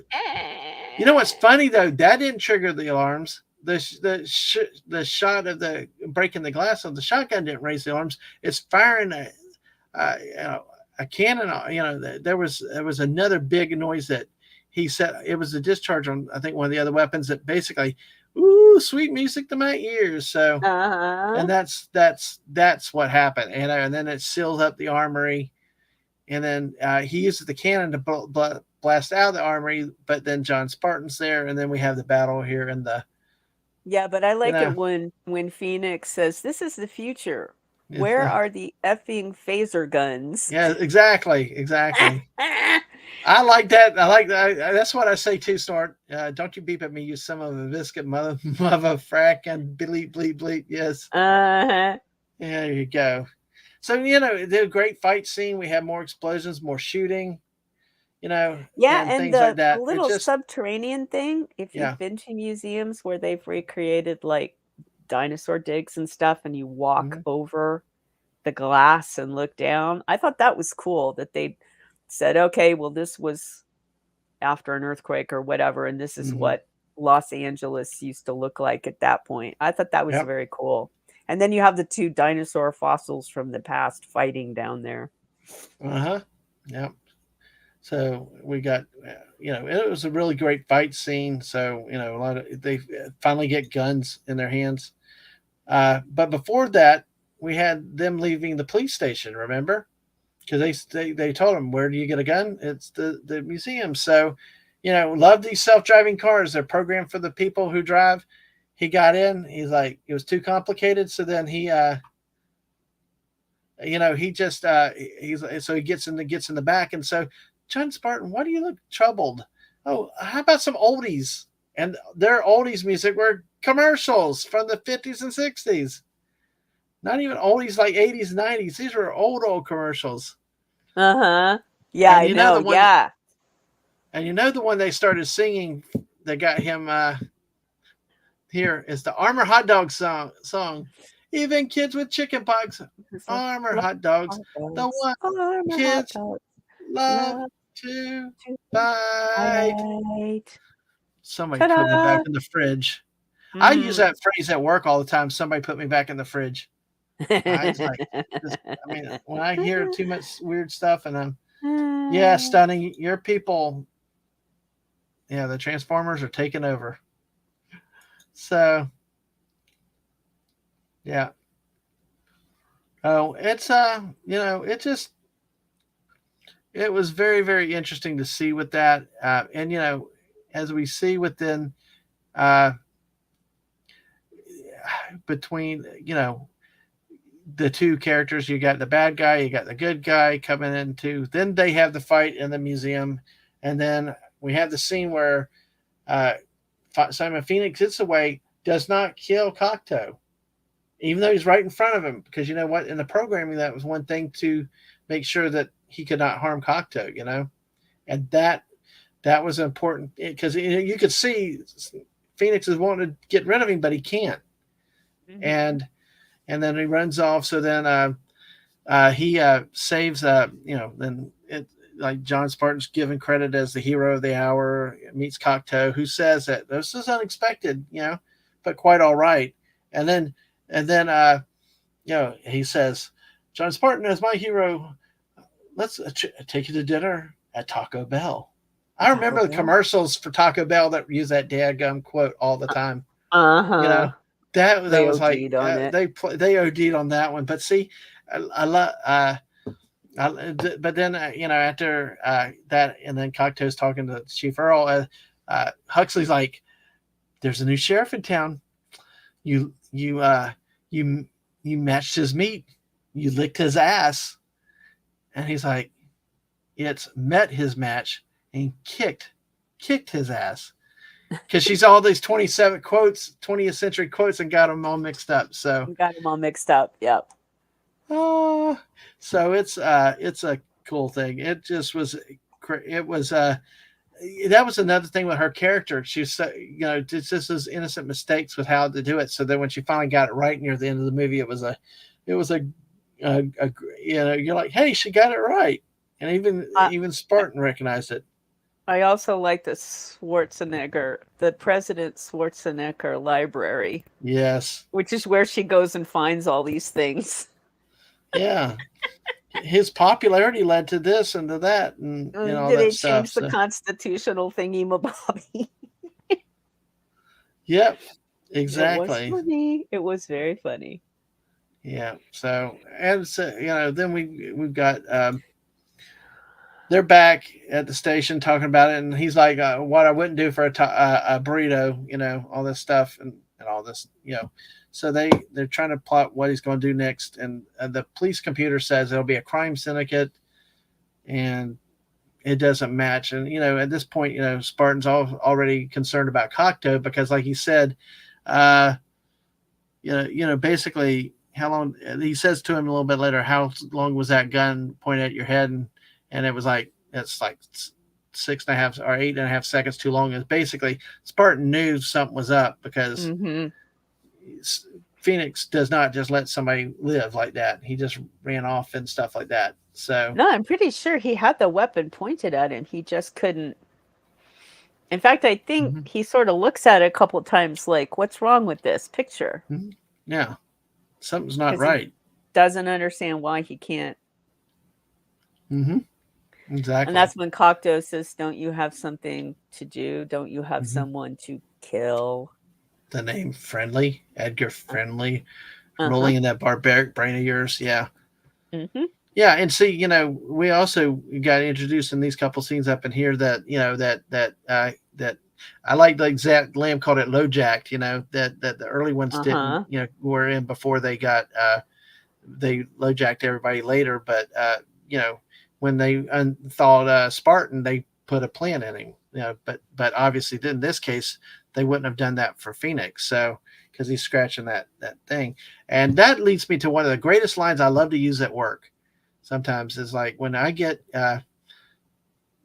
second guessed sometimes by the higher polite authorities. I'm like, well, why don't you just shove a leash up my ass? It's like I have a saying. I have a saying that sometimes I feel like I'm stuck between. I'm John McClane and John Spartan, Mm-hmm. because John McClane would always say, "Well, at least in the airplane, not airplane, Die Hard 2 was like, at least I'm thinking, God damn it," and then John Spartan's like, "Well, why don't you just shove a leash up my ass?" So it's like I'm stuck. Do you want me to make a decision? Not make a decision. Yeah, Right. and it's like either one's wrong. So which is it? So ultimate extreme. So hey, we've got 15 people still watching with us. Daisy, this is awesome. Thank you for spending your time with us tonight. We're looking Yes. and talking Demolition Man. If you got thoughts and comments about the movie, please feel free to share them with us, and let's have some fun with the movies. If there are quotes that you remember, uh, let's talk about some of them. So, because now from this we get to the famous Taco Bell scenes Taco here. Bell. Yo Now I quiero don't. Taco Bell.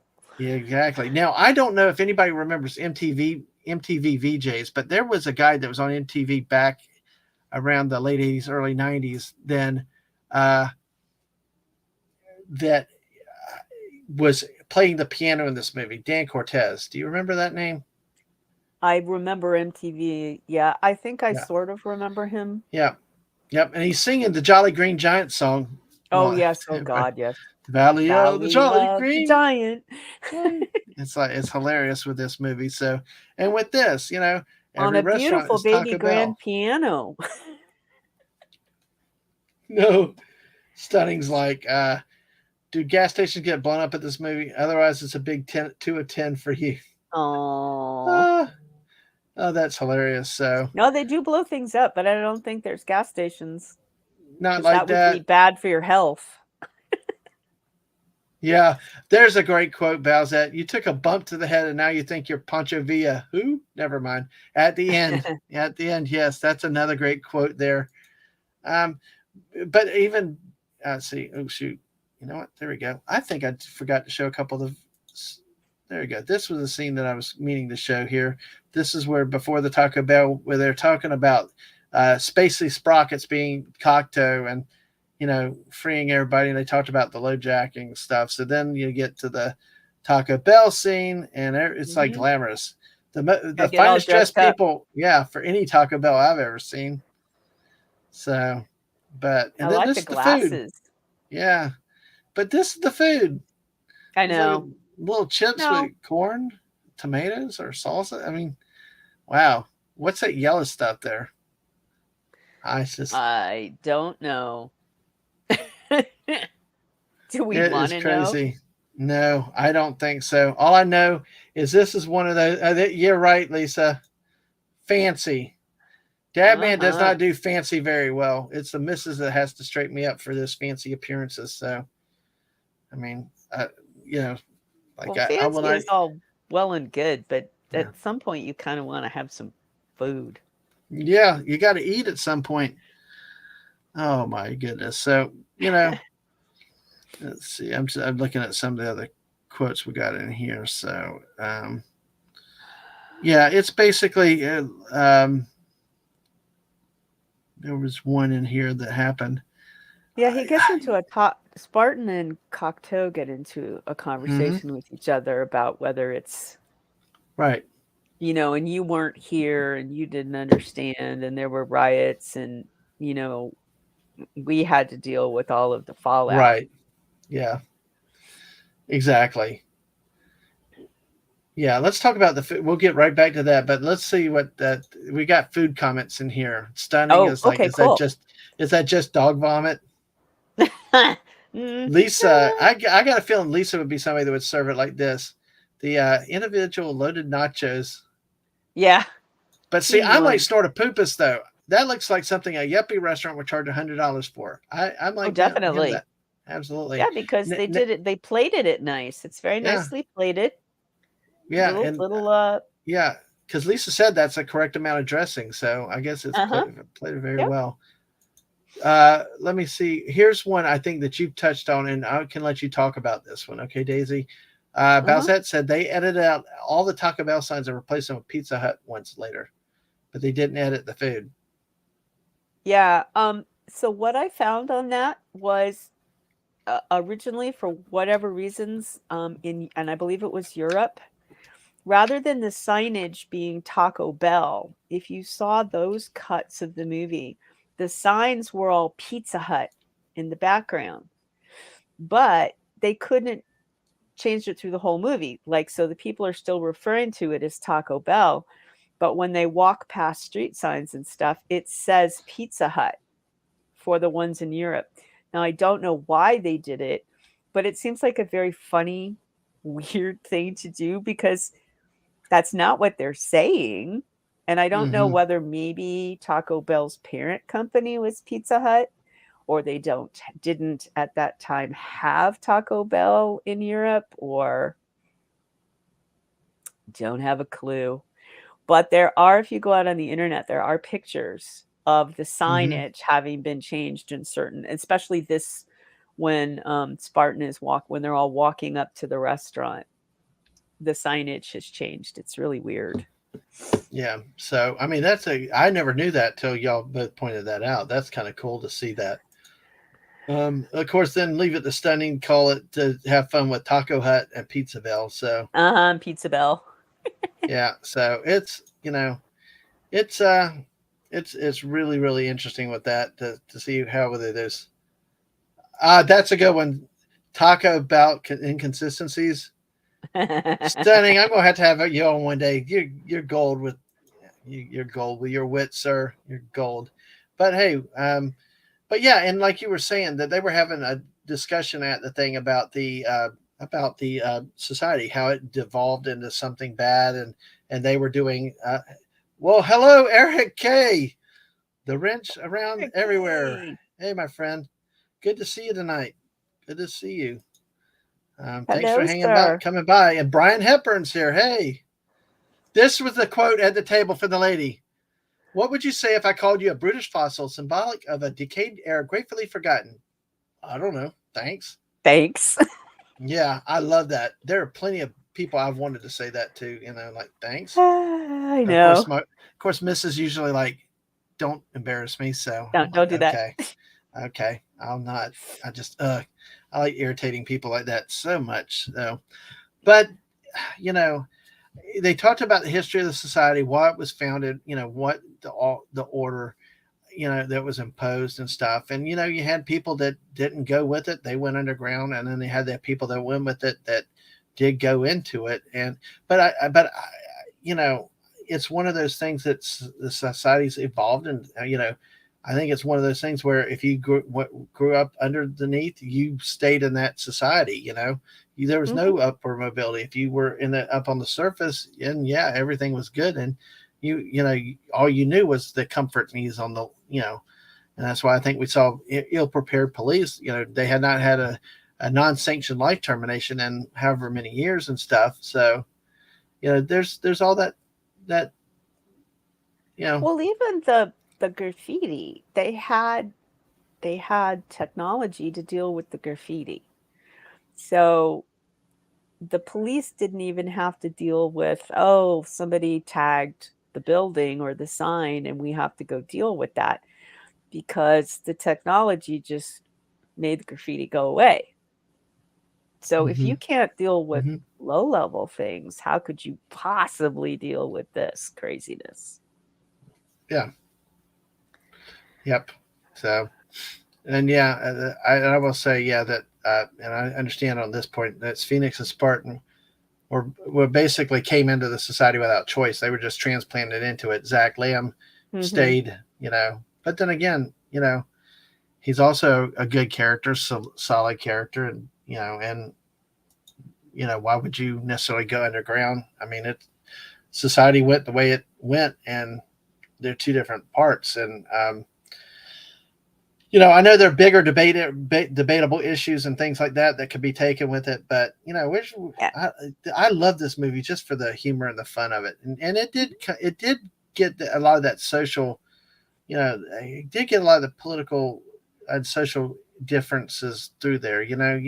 Would you rather be free and poor, or would you rather have the comfort society and everything taken care of, and things like that. But it did a contrast compare between the two societies, and I think the point why they really did it was so that they could make an end to the movie and bring them together, which we'll Uh-huh. see at the end. Because if you didn't have it, you wouldn't understand why you'd have that conflict between the two societies, and without that conflict, you don't understand why Cocteau even brought Phoenix into the society. Right. Which gets to the problem. Cocteau thinks he's Mr. God on Earth that can control anybody and everything because he's not used to being questioned or challenged or anything like that, except by Edgar Friendly. What he does, though, is he overreacts with people that somebody that, you know, he technically and can physiologically control him, but we'll see a little bit later when we get into things what happens. So Yeah, I can ultimately, control him and to the point of um he can't kill Cocteau, right. but that's like you don't have a lot of control over everything else that he does. Mm, yeah. Oh man, Eric K just finished making some barbecue sauce. Wow. Now he's Yum. got an hour on barbecue. You got 3 quarts, need a jar half to make the other half spicy. All right. Hey, send some of that our way. I love a good barbecue sauce. Oh my goodness. So okay, we got the Taco Bell discussion. We see the scraps actually come to the surface. We see all this. They cheer John Spartan as the hero, and he's like, "Don't what's the problem? They just want food, you know." Yeah.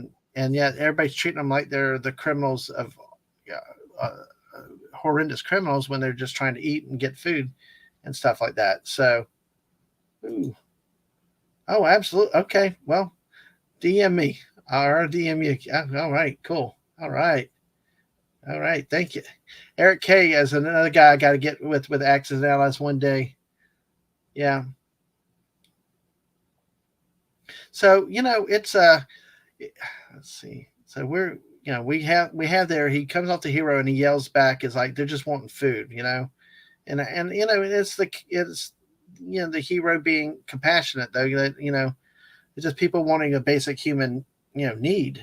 You got to have food to eat to survive. So and one of the greatest characters though, we can't move on from this scene without Associate Bob. This guy jumped off every bandwagon he could to anybody, because when Cocteau's gone, hey, Mr. Phoenix, I can make a great. I look forward to a position in your administration. So Uh-huh. you know, it's like, and then at the end with the movie is like, well, Mr. Friendly, I'd like to be in your ministry. Hey, Bob, you're a walking kimono. You got to talk that. And the hair, pick a color. I know, yeah. Pick a It's like color great. with the It's hair. like it's great, but I like this guy. I even liked him in Beetlejuice. But yeah, this Associate Bob was a great character. Then this movie is full of characters like him. You had Rob Schneider, in his character. You had Associate Bob here. It just Huxley. A lot of interesting characters that you like here. So, and then here's the famous love scene where, Mm. because like I said, everything's been outlawed. Fluid transfers are outlawed. So you got to use uh, virtual VR to do this. And Or her apartment, because yeah, she's made this apartment look like the past to her. yes, yes, yeah, exactly. Oh, there was this line too that I got to say that go back. We talked about after the museum, and I meant to get this, but I just saw it. When they save Cocteau and Spartan comes up, and he's like, "You're lucky that maniac didn't whack you." And Cocteau says, "Well, I must say, whacking, whatever it is, sounds most disagreeable." So it's funny how that takes a new meaning these days. How people look at Uh-huh. words and stuff these days, but yeah, like this scene here, it's like really crazy with the VR and the effects they did, the blurring and stuff and all that. Mhm. And then he's like, it like was oversensitive that was like, so he had to break the contact, Yeah, and because they didn't know what was happening. yeah, which led to another quote I got. Um, trying to find the quote here, but yeah, it was. How do you think this scene? I mean, what was the photography? It was really flashy and dark, and It was kind of they had to be able to keep it an R-rated movie, and they also had to use the technology they had at the time. It was a bit flashy lights and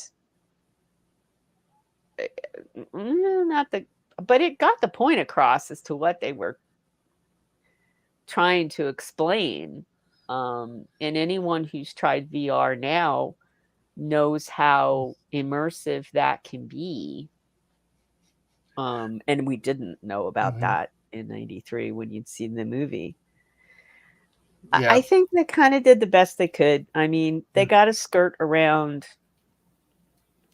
what rating and how far do you push Yeah. this, and you know, Yeah.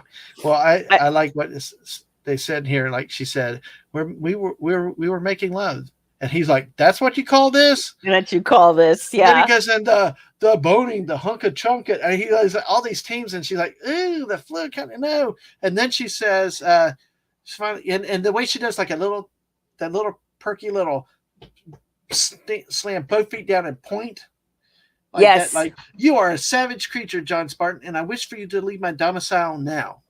yes, yep, It was a great yep, yep, scene yep. right there. Leave my domicile now. And then he doesn't walk away right away, and she puts the foot down a second time. Yes. Like, I mean it. Oh, it is hilarious. So, and then basically he goes back to his room, and then of course he gets the person that calls the wrong number while he's sitting there, and we see him with the ball of yarn and stuff. And yeah, Uh-huh. Bowsette, yeah, that stomp gets every time. That stomp Mm-hmm. was wonderful. Yeah, the miss. Yep. Yeah, I gave him a towel. Yeah, that was kind of weird and odd. But yeah, the towel and the stamp. Those are really two things that made that scene right there. But then we see him in his domicile, and it's the first thing we see with the ball and yarn and the needle. And then he comes out the next day, she's still mad. And, he's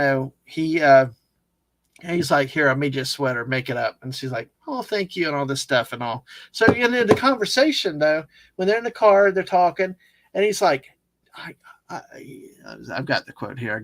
I gotta read the quote. But they're having a conversation, and she talks about everybody's programming, that everybody's come in as part of their rehabilitation program, and they're programmed to do stuff, and he must have gotten the sewing uh, thing, and others, and and and he's and he and he's kind of incredulous because, especially after hello, Whoopa Troopa, hey Whoopa, Oh, good to see you. Yes, and yeah, he falls in the lounge area too. Yes, I forgot about that. Yeah. Oh yeah, here's Brian. The exchange of bodily fluids. You know what that leads to? Yeah, I do. Kids smoking, a desire to raid the fridge. Great quote there. Thank you, sir. That's a great quote, Brian. Thank you. And if y'all got more quotes here too, and we got 18 people with us, Daisy. Thank you, folks, for coming, and more coming, and we're having fun. Share your theories on the three seashells or quotes for the movie that you have.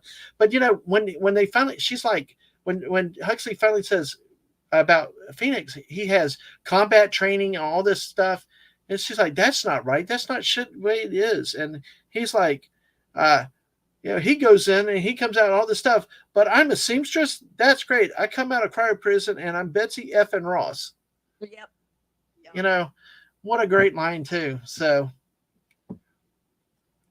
I'd also like to point out that even if you don't know how to knit a sweater, one ball of yarn is not gonna knit that sweater. no, I know, The it's little Hollywood. light. We needed a few more, I think. But yeah, Betsy Ross, that was funny. Yeah, I see, and I tell you what, and I know. See, we use a lot of profanity over here at times, especially when we do fortnights and that stuff. And I try to balance it at times and things like that. But I like the strategic use of a well placed profanity. And I Uh-huh. thought in that case it was effective. It is different saying Betsy Ross than Betsy fucking Ross. And Yeah. apologies to you. But it's No, just no, that's when it's cool. used, when it's used for Especially since comedic it's effect and Betsy timing. Ross. Yeah. You're thinking of the founding mom of our country and all that. That's just not a word you associate Mhm. with her name. Exactly. That's what makes it so good is the fact that the way they did it. And I think also when they did cuss, you had the violation of the verbal morality statute Uh-huh. um, to really gave it some levity, made it have a point, and not just profanities just for saying profanities. If you haven't, Mhm. you know, so yeah, I'm typing a little message for the chat again. So, but hey, thanks, folks. Thanks for being here. Make sure you hit that like button, subscribe if you haven't on the YouTube side. We got people following us on Twitch tonight too. Make sure you follow us over there too. And yeah, and I tell you what, Bowsette, there are inconsistent things in this movie, and I think sometimes that makes them fun to look back at too. With that, so it's always good when you can point out inconsistencies. So I know that there are a number with these that we don't have time to get into tonight. I know some articles I saw about some of the inconsistencies, but Yeah. so then they ended up exactly that is the part. Finding them is fun, especially like the Taco Bell Pizza Hut thing. So yeah, the you didn't wait for 20. Hey, well, thank you for being the 13th stunning. Hey, appreciate it. Everybody out there, get there and hit that like button. But thank you. Yeah, it's not Friday. Yes. Um, so they end up going down in the sewers. They have to go look to see where the criminal would go, and it's down in the sewers. And see, you can tell both Huxley and uh, they both of them were not comfortable going down in there. But Stallone's just like at home. Everybody's kind of looking at him nervous, and then we got our appearance of the rat burger. Uh-huh. Yes, right. He's like The shocked at rat. first, but he's like, "This is damn good. I'm going to eat it." You Uh-huh. know, but I do wonder, how do they have the little baskets in the wax paper? Yeah, I don't. It's like one of those 20th century things that you throw out right there. Yep. There's all So kinds of what are they using for money and yeah, and yeah, but it's okay. exactly. So I don't know if this. I don't think this was Sandra Bullock's first movie. I thought Speed was before this one. But Yeah, I don't Had to know. check see what her first movie is. But yeah, she stood out. At this movie. So and like that foot stamping was just so perfect with that.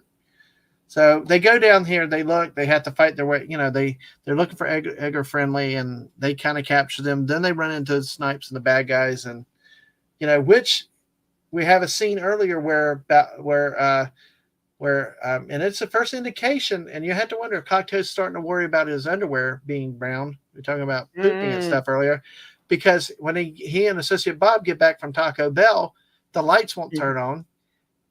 Phoenix is sitting in his chair and had changed Yeah, the I have what he passwords. says. Yeah, go ahead. Yeah, because Cocteau says, "How'd you get in here?" And Phoenix says, "I wish I knew. Access codes, routes to secret underground kingdoms, the words to songs I thought I'd forgotten. I've been meaning to ask you about this. I can do almost anything. I like this a lot." Mm-hmm. So he's lost control of him. Because Cocteau says your skills were given to you for a reason, not for your personal amusement. Your Mm-hmm. job is to kill this nuisance, Thomas Paine. No one else in San Angeles. So anyway, yeah, you've got something you're supposed to do. It's not, I didn't give you all this so you can just run around having fun. And Phoenix is Mm-hmm. like, yeah, well, Oh, heck with you. I'm gonna have fun. I'm gonna run around and have fun. Exactly. But he still can't kill Cocteau though. No, he But you can't. know what he did in this scene too though is he said, "I'm gonna need some help." Because he Yes. realized he could not take out Spartan by himself, Nope. which becomes, I think, the start of which becomes we'll see the undoing of Cocteau, because Uh-huh. now Because now let's you've see, got Phoenix, other maniacs to deal with. who don't have the same programming or programming restrictions, Correct. you know, that that Phoenix did, because the intent with Cocteau was just with one guy he could control and would be all that would be needed. Mhm. So he allows them to bring his buddies down and stuff, and You sorry, I'm having to multitask on something that I forgot about a couple Oh, hours no, that's ago. So, fine. I was thinking but it was kind of in relation to he didn't expect them to thaw Spartan. So now he's right. playing a little bit of catch up from the back Mm-hmm. foot. And he goes, okay, Phoenix says, well, I can't do this on my own. And Cocteau already knows that Spartan took Phoenix out once. Mm-hmm. So he's like, okay, that makes sense without really thinking it through. Because he comes home, we've all come home. You go to turn your lights on, the lights don't turn on, and you're like, wait, what's happening? And then you've quote unquote got this maniac sitting at your desk and he's got control of your Alexa thing or whatever, and you're kind of put off and like, okay. And then he's, well, I'm going to need some help. And so I can see Cocteau thinking, I've still got control of this, but he's not thinking fast enough. Mm-hmm. He's not Yeah. stopping and thinking, I don't have control over any of the people that Phoenix might bring back from his gang. He just Yep. wants it done. I mean, Mm-hmm. he brought a sledgehammer to put in a thumbtack. I don't think he should have done that. I mean, Edgar Friendly was a nuisance, but he wasn't like, Yeah. you I know. mean, it's kind of But a it goes little to ruffled. Cocteau's ego and everything else that he put such a value, pride on it being like a perfect little utopia, and any Yeah. straying away from it was like it was like you were killing somebody to him. It was not that it had to be quashed out, and that pride was his undoing too. Because Mm-hmm. as we'll see, we'll go Right back in before here. the fall. Exactly. So then we go later. Like I said, they go into the sewers looking for Friendly. Actually, to warn Friendly that Cocteau's out for him, which he knew about. But then there's you know, at this point, Phoenix had his gang too with him. Let's see. Oh, hey, there you go. Oh yeah, Yeah. it is interesting Yeah. though. They knew where when they were saying don't don't ask where the meat Mm-hmm. Yeah. comes from, and Spartan is like, why? And he goes, do you see any cows around here? And I'm like, Exactly. oh.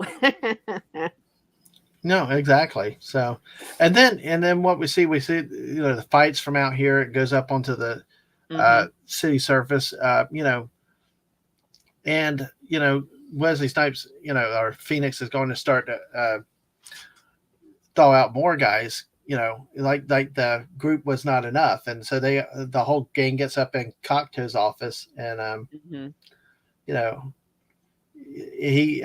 they all went into Cocteau's office. See, that's interesting hearing about uh, the history of Sandra Bullock's career, though. I mean, we had some talk in the chat about that.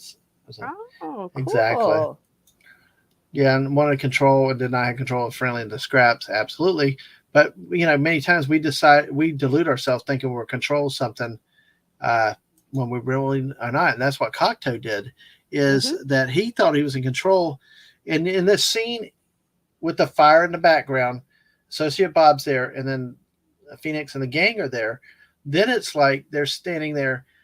He, uh, he Phoenix finally says, um, let's see. That's who you remind me of, an evil Mister Rogers. Kill him!" And threw the gun to one of the other guys, and then you could see the Uh-huh. terror cocktail thing is, "Oh crap!" And the guy blows, which was Jesse Ventura's character, by the way. Hmm. So just blowing him away, and it's it You just was never have as much control yeah. as you think you do. He at that point he realized his error. He was not in control of the situation. By allowing Phoenix to control or just demand all these other people, and this all the plans went out in the wire because he didn't have the same controls on the others that he had that going. So Hmm. um, yeah, exactly. And yeah, the speed. I did not realize Speed was 1994. Dang, I did not realize she had been around that long. So that I mean, you sometimes these movies run together on me with the years and stuff like that. I remember while you were sleeping. You know why? Right. Because the missus and I were dating at the time we went to see it because she Oh. wanted to see it. How sweet. and she always picks good movies. I don't. Hmm. So, but yeah. So we get Cocteau killed, and so Associate Bob there volunteers his services in. Of So course. they go to the cryo prison to release more bad guys. You know, and so basically, long story short, without looking at all the scenes, we have the fight scenes. We have Spartan taking out all the bad guys, and then it's the one, and then Associate Bob decides to run away from uh, Phoenix, and then we end up with basically the one-on-one in the cryo chamber, and that there's really interesting fight scenes and how it went back and forth. You got the ice, you got the cold, but then the how Spartan actually wins the game, wins it, was really an incredible. What did you think of that final scene where Spartan defeats Phoenix? Um, I'm sorry, I was distracted. Where Uh, are we now? We're at the well, end of the movie. I'm not yeah, paying attention. we're at the I'm movie. fired. Yeah. Oh no, you're not. You're not. You're I not. was Hey. reading something on the script. I'm so sorry. Oh no problem. I tell you, that's something I do that too when I'm trying to read while I'm in the stream, looking at more information to come up with something that that happens to me too. So I yeah, well, forget exactly. I'm you know sorry what? for the If ending she's scene. old, if she's old, I'd like to look as good as she does. If you know, Oh so yeah, me too. exactly. And the death scene here was like about that saying was awesome. The final scene, you got the machine running around, you got the cryo freezing, you got all that stuff. But Oh how yes, how yes, yes. Spartan Okay. actually destroys Phoenix Okay, my there. brain is back in my head now. Yeah. Okay. Yeah, and the lasers are going all over the place and they've got like the dry ice. It's not dry ice, but and they're trying to keep the oh yes. Come on, Eric. You got to throw in a theory. So how to use the Hey, three seashells? I have my favorite theory, Eric. You weren't here, Mr. K. Well, share your I have theory a again. nano. Mine's the Oh, the nanotechnology nanobites. one. Yeah, the nano. They Yeah. turn into nanobots and do stuff. Yeah. That seemed the most hygienic. Yeah. Well, here the missus agreed with me saying that she picks the better movies. So yeah, exactly. Absolutely. I But yeah, and have Bowsett said no this also. comment. There you go.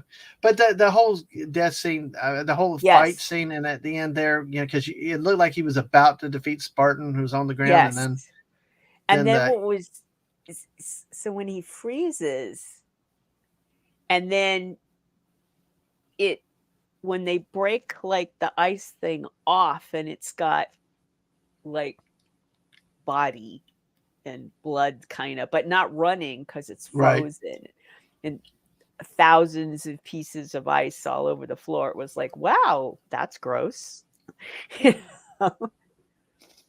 I know I don't think it he's was a coming back. well, no.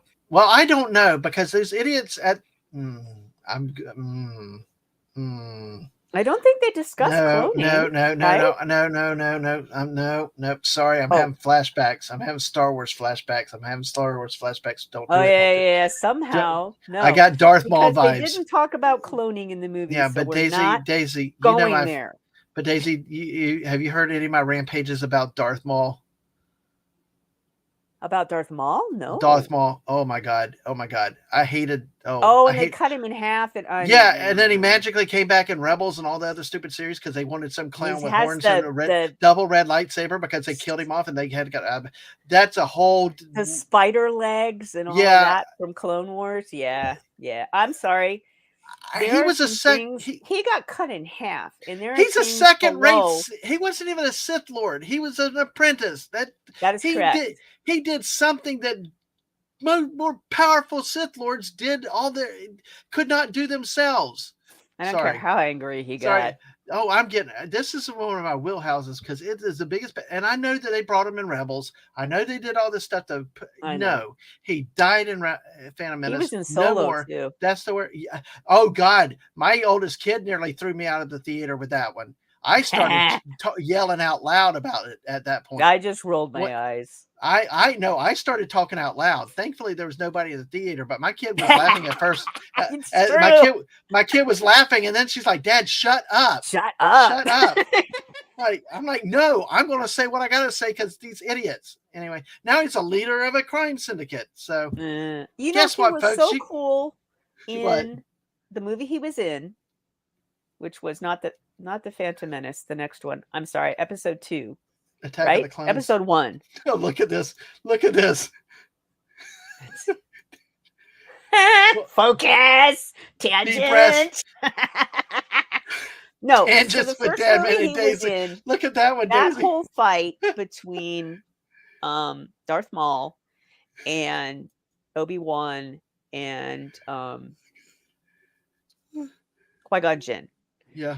Was so cool. And the gentleman who plays Darth Maul, because he's an actual fighter. Yes. Ray the Park. fluidity and the Yes. double lightsaber, which we hadn't seen before. Mhm. That was amazing. And it was another one of those.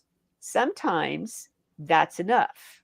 Mhm. It's like, we don't want to know what the 3 seashells really are because it's much more fun thinking about it. Yeah. Well, here was this awesome character. And now you're like, I don't want to know all this stuff about him. And you cut him in half. And I'm sorry, I took biology in school. He's missing an awful lot of bits that are rather important right now. No. Don't bring him back. Oh, I know. Okay, sorry, Mrs. Tangent over. Balzette said tangents with Dadman and Daisy. So y'all got a freebie tonight, with triggered. You got a Dadman rant. So hey, sort of Poopa says movie reviews were Randy McRanderson. So hey, I don't think he was 16. I think he was older than that. Ray Park, but actually Ray Park was a physical character. They used somebody else as the voice actor. So, but if you look at Ray Park, you should see how old he was at the time. Yeah, I don't know how old he was. I didn't think he was. Oh my God, young. This is love. This is love. Rant Man walking. Y'all tweet that all you want to. I love it. I think like it's awesome. it. Put it on a t-shirt. Yeah, there you go. Hey. Okay. Eric Kane's bringing us back. Wait. So I'll be Diatribes by Daisy. Okay, I'm waiting for it on the StreamYard side. I can't spell it. I'm dyslexic.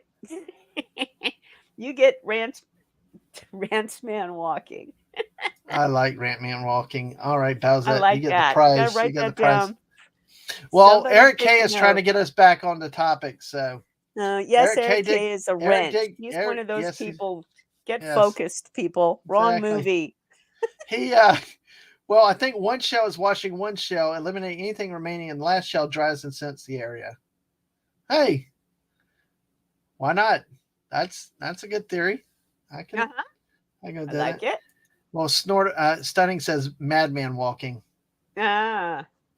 All right. So wasn't that is awesome. TV show? Mad Men? It was about guys Mad Men, yep. Yeah. Yep.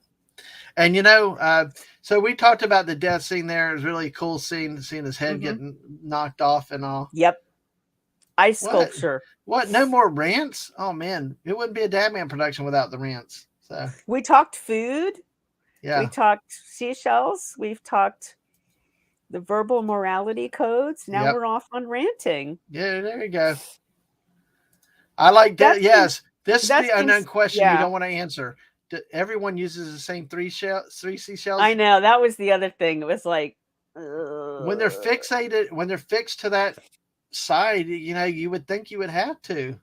Yeah, he didn't come out holding one of the shells. I'm thinking that's why I thought at first they were like knobs to do something rather than. No, we need more rants.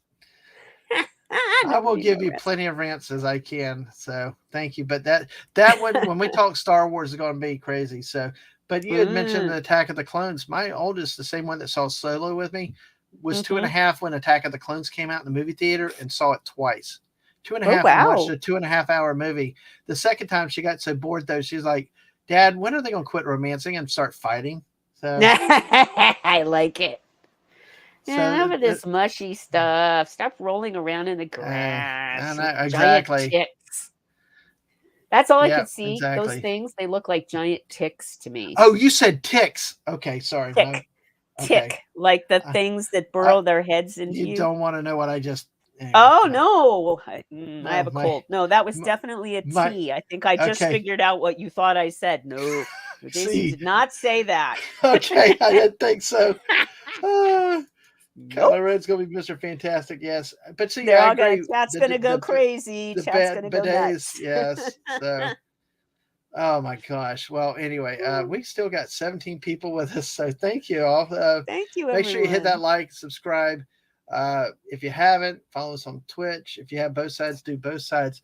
But really, with the way this movie ended up, too, everybody comes together at the end. You know, had the typical kind of hokey ending with the, Yeah. everybody coming together, and she finally gets the '80s saying right. And then of Uh-huh. course that's when we had Brian Hepburn had the quote earlier about the you get a not bump on the head and you think you're Pontevilla. Oh, never mind. It's like, so. Yeah.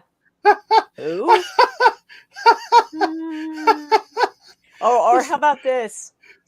Are the rest of the fluid transfer activities like this?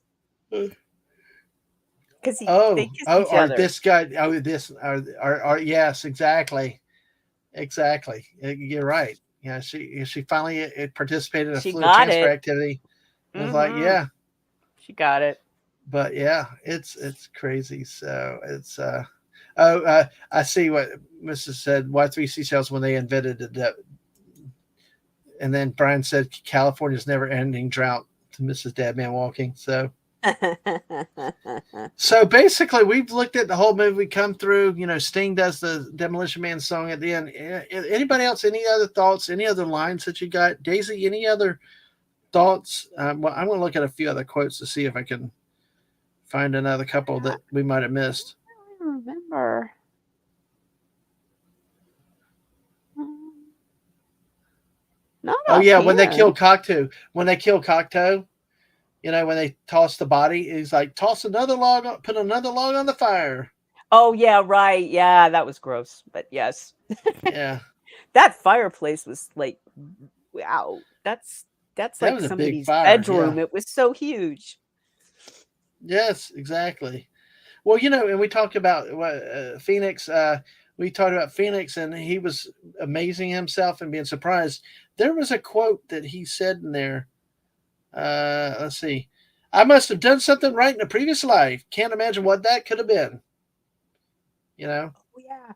And he was So talking about virtues and he was saying patient when he was trying to get the big yeah, gun and patience that and those the gun virtues. was going to take 2 minutes and something to power up the ray gun. And he was talking about virtues and patience is not one of my virtues. What am I talking about? I don't have any virtues. Yeah. Well, like you said, also after the instructions, when he shot it once, he got another shot. He's like, "Come on, you space age piece of shit!" Oh yeah, And and he's asking about where do I get the batteries?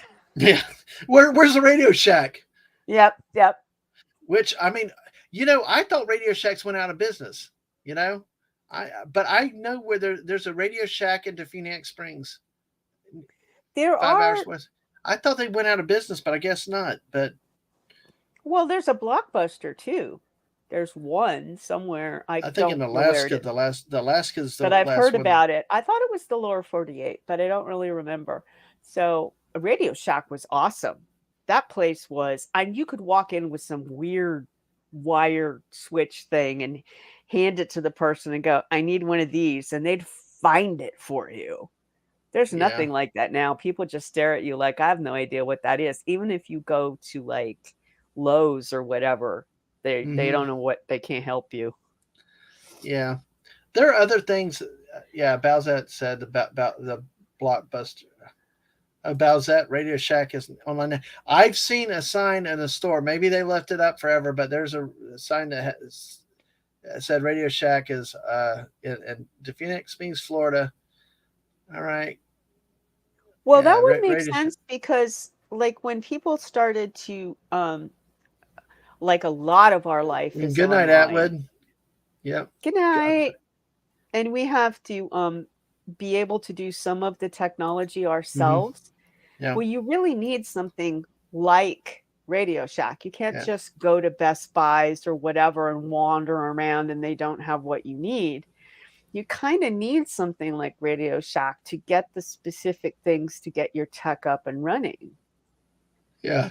So you can do your work or whatever it is, because we're Yeah. so tied to our technology now.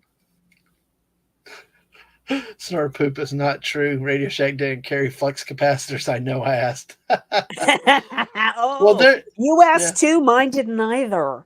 exactly. Or Well, even the there, parts to make one. yeah, I know. You need that. Don't double cross some Iranian, Libyan terrorist.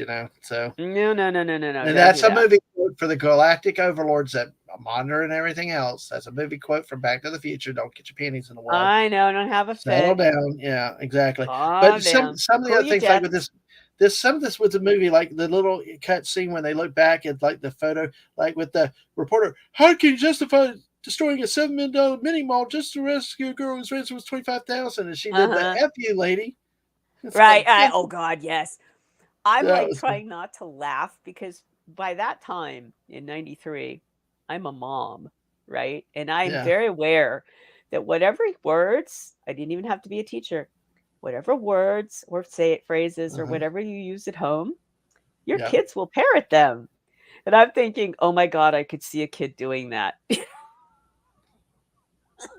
Okay, here's the quote, and here's the line. I'm going to read it. I'm Okay. going to read. Actually, let's see. We got the Radio Shack debate out there. Is Oregon second to last was at last? Oregon still open up to 2022. Oh, This is okay. okay, unless it's Yeah, I since thought it was closed. the Okay, lower 48. yeah, okay, all right. Last I heard was Oregon. We still got 17 people with us. At 2 hours later, thank y'all folks for hanging out with us tonight. Yes, This is a thank you. blast. Thank you. Make sure you smash that like button. But you know what? Just thank you for being here. 17 people, Yes. Daisy.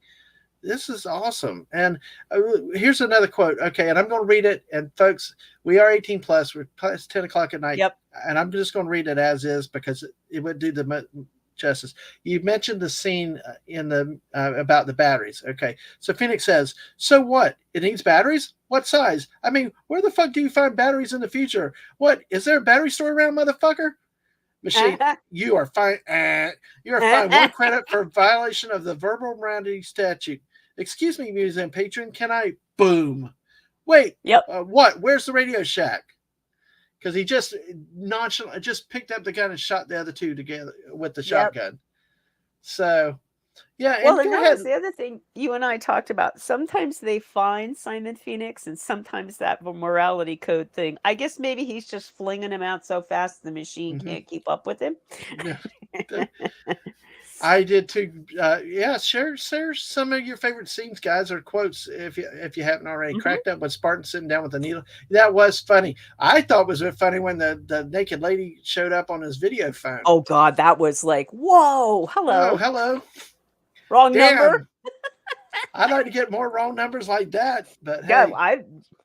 yeah, you got to be careful. Well, now that we've all a little more aware of Zoom Yeah, meetings, FaceTime. you Yeah, got to all be kinds of, really careful. Not only what you're wearing, but yeah, if you're at home, yeah. people walk around behind you Well, in various states of who knows what. you know that there's one of those that made it on Twitter or one of the other things about a woman taking her phone to her to the bathroom and the video and everything was on, Oh yeah, you It's forget to like turn it off. Yep. yeah, Hmm. exactly. So it's crazy. So Balzette said there's a video actually on YouTube. Guy took a road trip to it also just to rent from a Blockbuster. Wow, that's dedication. Yeah. All right. Okay. So then when the ACMAG gun finishes charging mid fight, uh, he's shot. Holy shit! I love this gun. God damn. And so that's one of the other ones. There's one in here I did want to do. He finally got his ray gun. Well, yeah, he finally got his ray gun. Or right, not he didn't call Yeah, it that. Phaser. yeah, I think he called it a phaser.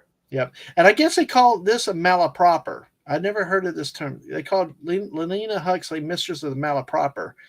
When Oh. like she said, he finally matched his meat. You really licked his ass. Oh And I yeah. guess that's when you turn the words around into things like that. So, yeah, no one cared. There was a boob splash. That was like Starship Troopers. The shower scene was like, holy crap! And yeah, It we just sort of, you weren't expecting it. It's like, yeah, oh, okay. and I have my Blockbuster card too. Yes, and Snorta Poopus. No, you've earned the right to not wear clothes all you want to. So there you go, Well, you sir. have fur. Yeah, exactly. One of the other good lines was like when he's telling Huxley, "Well, this isn't the Wild West, okay? Hurting people's not a good thing." Then he's like, "Well, sometimes it is, but not when there's a Uh-huh. bunch of people looking for something to eat." That's back at the Taco Bell Uh-huh. scrap scene. Yeah. Yeah, I So remember that. And that whole, and his delivery is really good because you can see him going, well, it's not a good thing. No, wait. yeah, Could be a good thing. Depends. And you yeah. can just see his brain running through when it would or wouldn't be a good thing. Brian Hepburn, Daisy and I were talking about doing Airplane this time. Airplane is coming soon, my friend. You had that boob flash too. Yep. Oh, malaprop. Yep, a malaprop. Exactly. We haven't, So we'll get it. We'll get our act together, I went, people. but We'll do this we again with another movie. exactly. So, but it's awesome. So, um, let's see, and about it talks about anytime swearing machine. There's another good. Now, and granted, this movie I think again goes back to using language for points, and it made the movie. We talked prim and proper, we talked about overuse and all, but I think really the way it did it was it gave a good, shocking transition to the harmonious, like puritanical society that there was. Nothing dirty, nothing clean, unclean, or whatever else. This one scene when Huxley and Spartan went in to confront Cocteau about all the plans and stuff, they're arguing, and Cocteau's on all the monitors and stuff, and then he's like, "Be well," and Spartan says, "Be fucked," and he's got the gun holding at his head, and then Machine, John Spartan, you are fined 1 credit for a violation of the verbal morality statute. Then Spartan shoots the machines, Uh-huh. shoots out all the video screens, while Associate Bob passes out in the background. Yeah, in the background. That scene with Yeah. they're having the meeting and they're on those little robots. So each of the little robots that are supposed to be sitting at a chair, and they have a video screen on that. That Mm-hmm. technology does exist now. Mm-hmm. They're in some places they were using it for kids who couldn't come into school. And so Mm-hmm. they'd have something like that that would project the kid's face into the Yeah. classroom and could turn slightly so they could watch what was going on in a classroom and stuff. So I always thought that was very cool. Absolutely. So, all right. Let me see real quick. Let's Yeah, see. there's something going on, and yes, I love you guys out in chat's the chat. chat's doing its own thing, which is great. That is Keep awesome. it And up. if y'all have more about the movie, go ahead. And I love the airplane reference, Brian. Those are some classic movies, and Naked Gun too. So, but hey, this I want to do. I will not do Dennis Leary any justice with this one. But hey, when they're in the sewers, and Edgar explained Cocteau's problem with him. He says, "You see, according to Cocteau's plan, I'm the enemy because I like to think, I like to read. I'm into freedom of speech and freedom of choice. I'm the kind of guy who likes to sit a greasy spoon and wonder, gee, should I have the T-bone steak or the jumbo record barbecue ribs with a side order of gravy fries? I want high cholesterol. I want to eat bacon and butter and buckets of cheese, okay? I want to smoke a Cuban cigar the size of Cincinnati in the non-smoking section. I want to run through the streets naked with green jello all over my body, reading Playboy magazine. Why? Because I suddenly might feel the need to. Okay, pal? I've seen the future. Do you know what it is? It's a 47-year-old virgin sitting around in his beige pajamas drinking a banana broccoli shake singing, I'm an Oscar Mayer wiener. That was a rant a little bit, but I could not do that Dennis Leary justice. But That's hey, okay. but That that's was what well makes done. it was such a great line. It was so Dennis Leary, and it was just a lot of humor with that one. So, but hey, it is you know, and it is. It's like what this comment said. It made it even better when you realize that the entire diatribe is something that's right out of his stand-up routine. It was just Mm. something you would expect the person to say in real life. Dennis Mm-hmm. Leary on his comedy shows and stuff. So, um, yeah. So it's got all kinds of things in there like that. I wonder, Chad, is there anything else that y'all think of that maybe we've missed? Oh, here's the thing: this is the swearometers for toilet paper. Okay, here's Uh-huh. what it said. Thanks a lot, you shit brained, fuck faced, ball breaking, duck fucking pain in the ass. So much for seashells. I'll see you in a few minutes. So, Uh-huh. Oh, and I'm exactly. gonna go with the last line of the on that note. Um, so Huxley decides, the kissing is good and all of that. And they're right at the end. And so Spartan says, "There's one thing I want to know though. How does that damn three shells thing work?" Fade Yeah. out. I Oh, oh. You want me to say that line again? got this.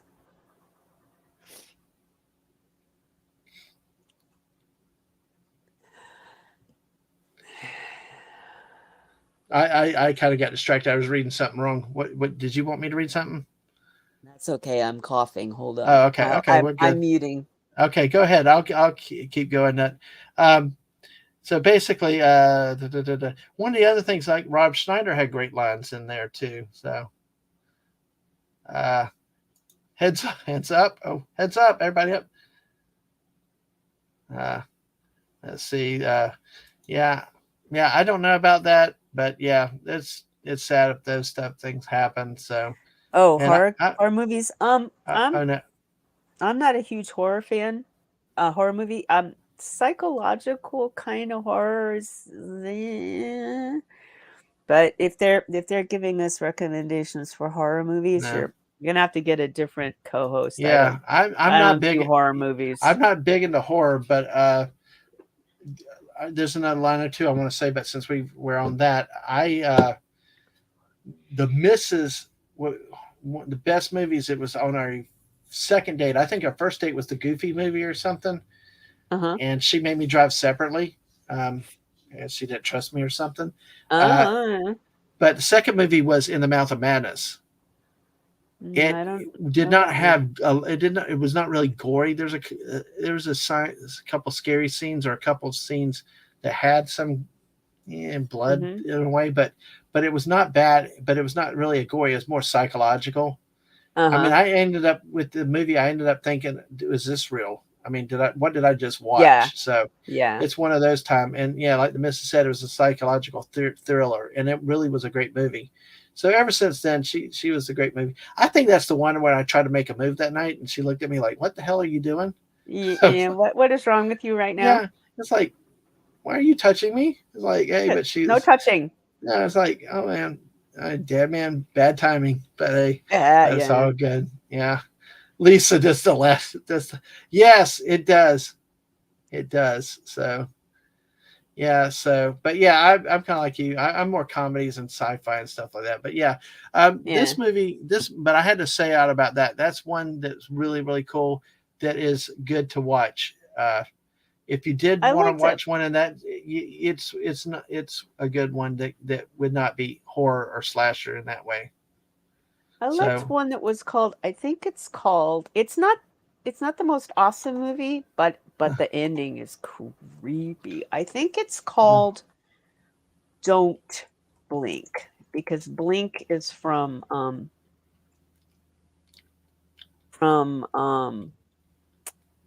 uh don't try to read and talk at the same time. I agree. Um Blink is from Doctor Who. So I think the movie is called Don't Blink. Mm-hmm. It's an American psychological horror film, and it's it's got a little bit of a tad of blood here and there. Not it's not, but it is psychological. And the ending, I kept Mm-hmm. thinking, because in a lot of things, psychological horrors, they wuss out kind of at the end. Mm-hmm. This one, you get all the way to the end. I'm going, yeah, okay, I Yep. gotcha. And then it ends, and I'm going, oh wow, they went there, and that was so. That one is it's Hmm. not the greatest acted. It's a little but those kinds of things where yeah, it's more psychological. I don't need slasher flicks. I don't need scary ghosts or that's not my. I don't like that kind of thing. This one was more like, is the guy losing his sanity? And did one of Ah, those type of things? It's not ghost gotcha. and things like that. That's why I think it would be one that could be. That's interesting. Yeah. It's one to check out because you can always decide to quit watching it too. You know, because that's Mhm. sometimes when you can just turn it off. So Yeah, that's much better when you're not in a movie theater. When you can just hit pause and go, yeah, "Okay, can exactly. walk around for a little bit."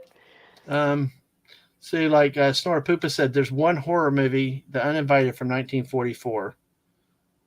No blood, no gory, just very atmospheric. And that's kind of like this Mm. one was. There was a little scene or two with some scary monsters, but it was Yeah. not that. The Holdo maneuver. Yeah, that was a scary maneuver in Last Jedi. I That have was thinking like Invincible Man 2022. Uh, Yeah, The Invisible Man, I didn't see it. But that was like, is he there? Is he not? mm-hmm, That was the whole idea for yeah, an Invisible Man is the person there or not? You never know. yeah, And are you the only one, you yeah. know? How are you with zombie movies? Oh, Train to Busan. No, I don't do zombies. I You have don't do seen bits and pieces of Train to Busan. No, I didn't. No, it. they drop body parts everywhere. It's Yeah, gross. if you did though, that is one of the better zombie ones. I think Yes, the yes, and I missus and have I agree been because told. like the Korean zombie Mhm. movies, they're all Yes. fast and they're not this Walking Dead. No, no, I no. mean, Oh, they're no, really and they crazy. So, change. Yeah. I've seen a lot of it. I hmm watched, some people talk about it online on my phone, so it hmm was very small, so I didn't have to deal with life-size zombies. That movie was very well now, done. what about these movies? Because I know the Nick Nolte Cape Fear is nothing. I know there was the original black and white Cape Fear, but are you familiar with these movies or this genre? Night of the Hunter. I've probably seen Cape Fear, but I don't remember it right offhand. I could look Mhm. it up. Yeah, the missus I says it don't was remember the amazing. Night of the Hunter. Yeah. I Weird have I horror, weird horror, rubber from Australia. Okay, that's interesting. I'm not sure though, Night Atwood. I'd of have to the look at it Hunter. Let me first. see. So the Night of I'm the not sure if Hunter it's is a like what we think of 1950. Invisible Man. Oh, Oh, The it's a Conjuring. 1955 movie. Yeah, The The Night of the Conjuring. Hunter No. is a 1955 movie Yeah, with yeah. Robert Robert Mitchum, Shelley Mitchum. Yeah, Winters, Lillian Gish, Charles Lawton. yeah. I don't remember that one. I mean, it's possible. Let's see, Tusk. Another body horror. Orphan. I don't think I'm going to be getting into the ones you like, Atwood. No, I don't think that's what's I'm gonna I'm a little. happen. I'll I'm be not. honest with you. We're Yeah, not. yeah. I mean, hey, if you wanted to, that's cool, and you just get someone else to. Oh, I don't think I can handle it. I don't. I don't. I can do zombie movies. I did Cocaine Bear because I knew it was fake, hokey stuff. Mhm. But anything that gets too realistic, like the Saw movies Oh with no! Oh Jason, no! if No! I don't do any of those movies. I don't do any of those because it's really No. too realistic. But see, the missus said Yeah, here and with I the specifically don't happen to like yeah zombies, but it depends. yeah Ghosts depends on the ghost and what they're doing, and vampires are yeah okay, but it yeah really depends on how modern. Because the problem with vampires, which I always thought were quite cool hmm in a weird sort of way, is that they get too graphic with yeah the. I mean, it's like Monty Python. I don't need blood splatter every. I yeah got it. I got the teeth. I got what you're doing. You yeah don't need to like. Bleh. yeah yeah. But See, I do older like vampire yeah movies, yeah. you know.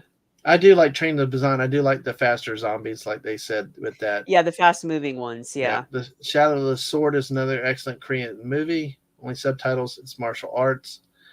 Uh, Bowsette said Orphan is good, and Atwood saying it's psychological. So, and yes, the missus always tells me she wants the subtitles. I just want to hear the English dub because I want to roll over and go to sleep while I watch stuff. Oh, well, But no, I do yeah, subtitles.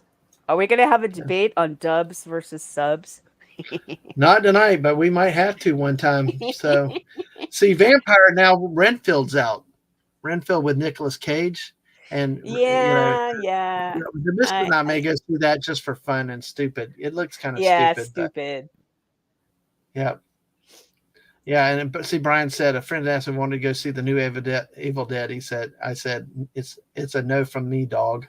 Yep, Yeah, you know it's yeah. So like Cocaine Bear was fun because it was so stupidly fake silly. that Yeah. you just you didn't think of anything. So, Excuse me. but hey, Yep. alrighty. Well, Well, we've we'll figure something else out. yeah, We'll we pick have a to. genre.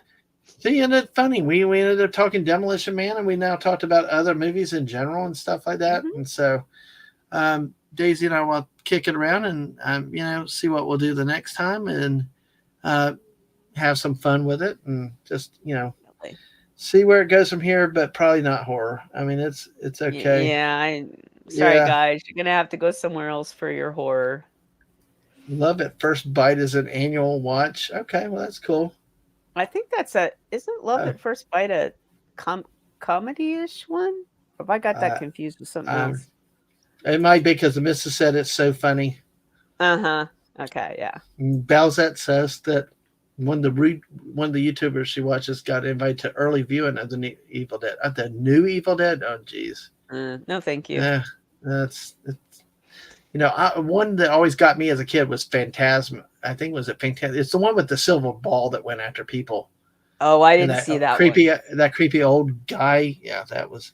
I was horrified. So, listen, and let's talk a little horror for a few minutes if you've got a few minutes. Mhm. You remember they used to put crap out on over the air television, Oh, yeah. uh, like Creature features and oh yeah yeah folks. Hey, listen, my original well not my I was Homer Simpson before, but then because of one day I was listening to Lorena Creole on her Welcome to Florida show. She talked about the Zuni doll from something. I YouTubed it and ta-da! oh, yuck. I don't like that one. The Zuni fetish doll from Trilogy of Terror from 1975, ABC movie with Karen Black in it. So, yes, 3 movies of Karen Black and all this were quote terror. And I got tormented. I had physical nightmares from that thing for years because I was 5 years Mhm. old at the time. And my mom told me that last year, she's like, I didn't let you watch it. It must have been your dad and your sister. So then I came up with this avatar and in chats, and people went nuts. People kept, I know Clobbering Times is always like the scariest avatar on YouTube. Yeah, And it someone is. else stopped a stream to ask what the hell that was. And fortunately, Martin, I you wanted didn't to know what see it the, was when I it's, first yeah, saw that as your avatar. I did not know what it was because I haven't seen the movie. yeah, exactly. Well, it's TV things. And it was like, Mhm. but see, not only that, burning, oh God, there was that burning something with Betty Davis in it. There was and then they had some of the creepiest, scariest TV movies back then. And, Well, why did yeah, the, because they'd show the old one, the ones in the movie theater. I saw The Omen. That thing scared the crud out of me. yeah, To this day, I am terrified of black birds. ooh, Just yeah, no, thank you. Their beady little eyes and crows and ravens. Nope, not happening. yeah. Burnt Offerings, 1976, Ah, 1976, Burnt Offerings with Betty Davis. lovely. That and guess who else was in that particular TV movie? Karen Black, the Oh, heroine from Trilogy of Terror. And when you get people talking Trilogy of Terror, Karen Black is very famous in those movies there. So yeah, oh man, Bowsette said the fantastic old guy was okay with his little that creeped her out. Oh, I've obviously not seen that. Um, and sort of yeah, Poopy's I Two Bears didn't see says, Phantasma. yeah, Snorpoop says, Commissary woman, either you spend the rest of your life in an efficiency apartment with 7 distance and 1 toilet, or you gather your aristocratic shit together and split. Oh my gosh. So, but yeah, but it's crazy how that they used to have horror movies like this on mainline Well, yeah, TV they late back late at then. night because you know you didn't have a VCR. You either watched whatever it was live or that was it. You didn't Uh-huh. see it. So when kids did go to bed earlier, there was there was no worry that tomorrow morning they were going to see this movie. Yeah, Because you're watching Creature Features or Outer Limits or The Twilight Zone or whatever it is you're watching late at night, and the kids don't see yeah. it theoretically. They do, but not as Ugh. easy to do. So they would show things that, if you happen to be a kid that did see it, you're like, wow, thank you for the Yep. nightmares for the rest of my life. Oh my gosh. Hey. All right. Well, and Omen, yeah, Phantasm, yeah, Phantasm too, yeah. Omen freaked them out. Sorry, guys. Let's see. Hold on. I think I have both of them a movie night, a Dadman in the future. All right, that sounds good. Oh wait, what am I signing up for? What's I guess Love happening? at First. I guess I'm getting signed Oh, up for a movie night with the missus. Love at First Bite as a double feature with Zora the Gay Blade for George Hamilton. I always get George Hamilton confused with the guy from the Beatles, George Harrison. George Harrison. Yeah, I always get the two of them confused. An H starts with an H. Harrison and I Hamilton liked seem the to like them. Zorro with Antonio Banderas. Ah, Antonio Banderas has a voice. Mm. Yep. yeah. Oh wow, Yes, Daisy. he does. Oh, Sorry. My oh man, husband already knows. He goes, yeah, I we're going to know, go see those movies because I you know. like his voice. Exactly, exactly. I know the missus knows me. It's like, he yeah. has things we go see because it's got so and so or whatever in it. It's all good. Oh yeah, We're I married know. to each other. It's all good. Absolutely, absolutely. That's how we are. I know she Yep. likes certain people. I always like Jennifer Love Hewitt, and you know, we always joke about my thing with British redheads and stuff like that. So Mm-hmm. we're married. It happens. It's fun. We've been married 20, 27 years this year. Jeez. Been married. This year will be 40. Wow. Congratulations. I'm old. Thank I you. keep Well, telling we you still not. have. No, He you're still not. has to make it till November. There's still time. Hey. All right. Yes. One wrong move. Hey. I'm kidding. He knows it. Oh, there's the missus. Yeah. Abs. Anyone with abs. Yeah. That's all I heard about Shang-Chi. I think it was Shang-Chi, No. the movie. Oh, Those abs. yeah, I can see that. That man I, could move. oh, you know who Wow. has abs? You know who has abs? That guy that played Reacher. Not Tom Cruise, little dork guy that should not be Reacher, but the guy that played on the Amazon or whatever series. Oh, I didn't see it on TV. Oh man, that guy's got, everybody goes crazy about Cavill, but this guy is built like a brick house. I mean, it was like, man, like that even I was impressed at that physique. But it's Hmm. it was crazy. So definitely. But hey, all right, we got oh yeah, Mrs. says her has a set of abs. Okay. What doesn't that same love go for my flipping unicorn? My unicorn rocks those abs. They are so packed and tight and defined. The Just the whole unicorn idea of with a the abs. unicorn with abs. Exactly. And he's got a sparkling jacket to go with the pink and the unicorn. So hey, Oh, goodness what's the deal? gracious. So hey. Well, folks, we Yes. have been going 2.5 hours. If you can believe it or not, this time has flown. Yes, it has. We still have 14 people with us. Excellent. I don't And think I still have a voice anymore that won't cough. this is why hey, you're not supposed to listen to him. You're supposed to look. It's eye candy. Okay?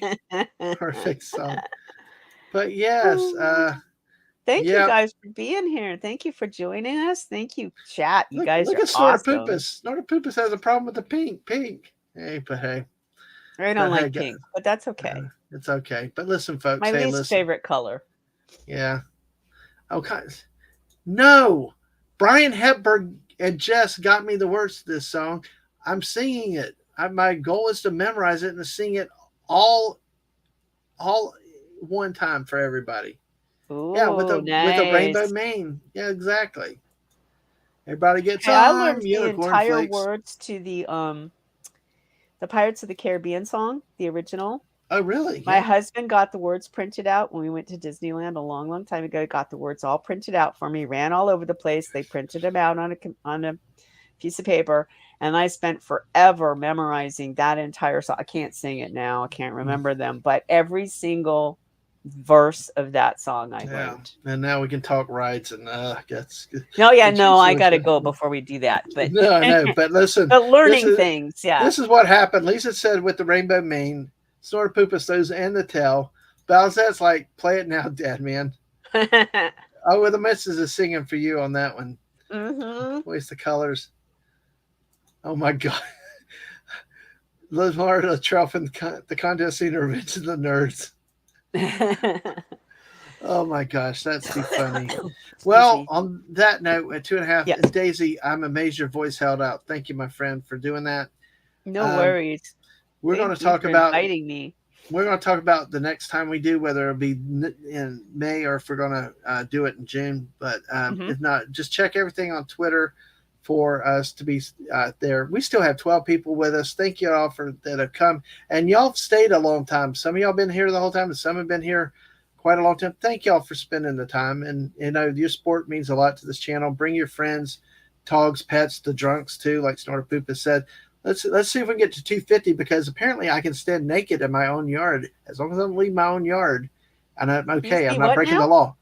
Apparently, what I heard from somebody described the other day that as long as you can stand in your yard naked, as long as you're in your yard or on your property. Okay. So I'm Well, thinking of 250 celebration things. okay. Well, good luck with that, sir. I mean, Exactly. I've seen some very bizarre things in the state that I live in. I know. Fortunately, I have not wandered out into my yard and seen any of my neighbors in their own yard in the all buffers. Nope. No, I don't think. Well, the thing is, they said you got to stay in your property because once you go out in Well, public property, yeah. it's different. But either way, I wouldn't do it. But Balzette's dared me to No, try. no. No. I mean, no. Oh, and the missus like, Why no, would probably. you? But I mean, can you imagine somebody calls the cops and you get yeah. arrested? I mean, no, no, no, Oh yeah, no, no. yeah. That's all kinds of not good. Explain that to your employer. Why I did you do this? I know. know it's like, yeah, I'm still I not. because I thought it was legal. What are you, Yes, I insane? know. I'm still not No. independently wealthier. Hey, look at there. I mean, if you lived Where on to a left? mountaintop by yourself, I mean, Yeah, exactly. But hey, Yeah, more at 11. Yes, news at exactly. 11. All right. Well, let me do Uh, this here, and we'll say good night, everybody. Thank you for everybody that's still here. Good night to everybody. But I'm going to preview one thing real quick. Don't forget to join Whoopa Troopa and me Friday night, 8 p.m. for more football talk, the XFL. We're both on Twitch and YouTube. Join us. Come with your football questions. Have fun with us. Hang out. We'll uh, we'll have some fun talking football. It's been a good week. Only 1 week left, and you heard my rampage tonight. Whoopa might be on a rampage Friday night after the events that happened with his St. Louis team last week. So come join us for that for a good time, and we'll talk any kind of football, answer your questions with it, and everything else. And oh man, all right, the missus. See, this StreamYard jumps on me sort of crazy. It's crazy. The missus Whoopa says does really nice charge. graphics, guys. Really nice graphics. Absolutely, he does. He works hard at that. The missus says charge with a manslaughter charge because neighbors died of laughter. Don't make me laugh. Hi, Wade. Welcome. Thank yeah, Mrs. got you and Balzette on that one. Oh my gosh! Wait till Snorter Poopus tripled down on Mrs. Acquitted for lack of evidence. Oh my gosh! That was mean. Hi, Wade, and yeah, real football. I Plus, wait. I will at some point, Wade, if it all comes up. And I'm starting a Monday show of sports news, so soccer could come up at some point. That was the first So thing I was thinking is when are you gonna talk about real football? I No, might, depending if I there's news stories, because that's what I want to do. I'm going forward till next college football season. Is the Monday mhm, show is going to be talking about more news and stuff. This yeah, last Monday we talked some NHL hockey more because of the playoffs starting, and we'll just update playoffs and stuff like that. Update baseball a little bit, and just keep up with news and stuff that's going to be happening, throughout the year because news always goes on. Next week's the NFL draft, so this Monday may talk some of the NFL draft too. So exactly. And Snortopoopas, yeah, that was kind of a mean one, Snortopoopas, but I laughed to myself. Oh my gosh! But hey, all right. Well, on that note, we need. Daisy, I love it because it's sometimes when I just can't ever end, but I know we got to end because 2.5 hours. But mhm. 14 people, you are wonderful human beings. Thank y'all, and I truly mean it from the bottom of my heart. Thank you for your support. Thank you for coming in as long as from the beginning or whenever you come in. Thank you for staying around to the end. That means a lot to me, and it really does. And you know, love having y'all hang out. I hope that I can make y'all laugh a little bit and have some fun, and we just do some things that are different that you don't necessarily find everywhere else, and just thank you for being here Yes, and thank you very, very laughing. much. So catch me on YouTube and Twitch at Dadman Walking 55. Check it. All the streaming announcements when we go live and everything else come out on Twitter, Dadman Walking 55 also. So on that note, everybody, I want to say thank you all. Y'all are a blast. Y'all are a hoot. Love talking Demolition Man, and uh, keep looking out on Twitter because we'll tell you what we're going to do next when we decide. But on that note, everybody have a great night, and we'll catch you later. Bye.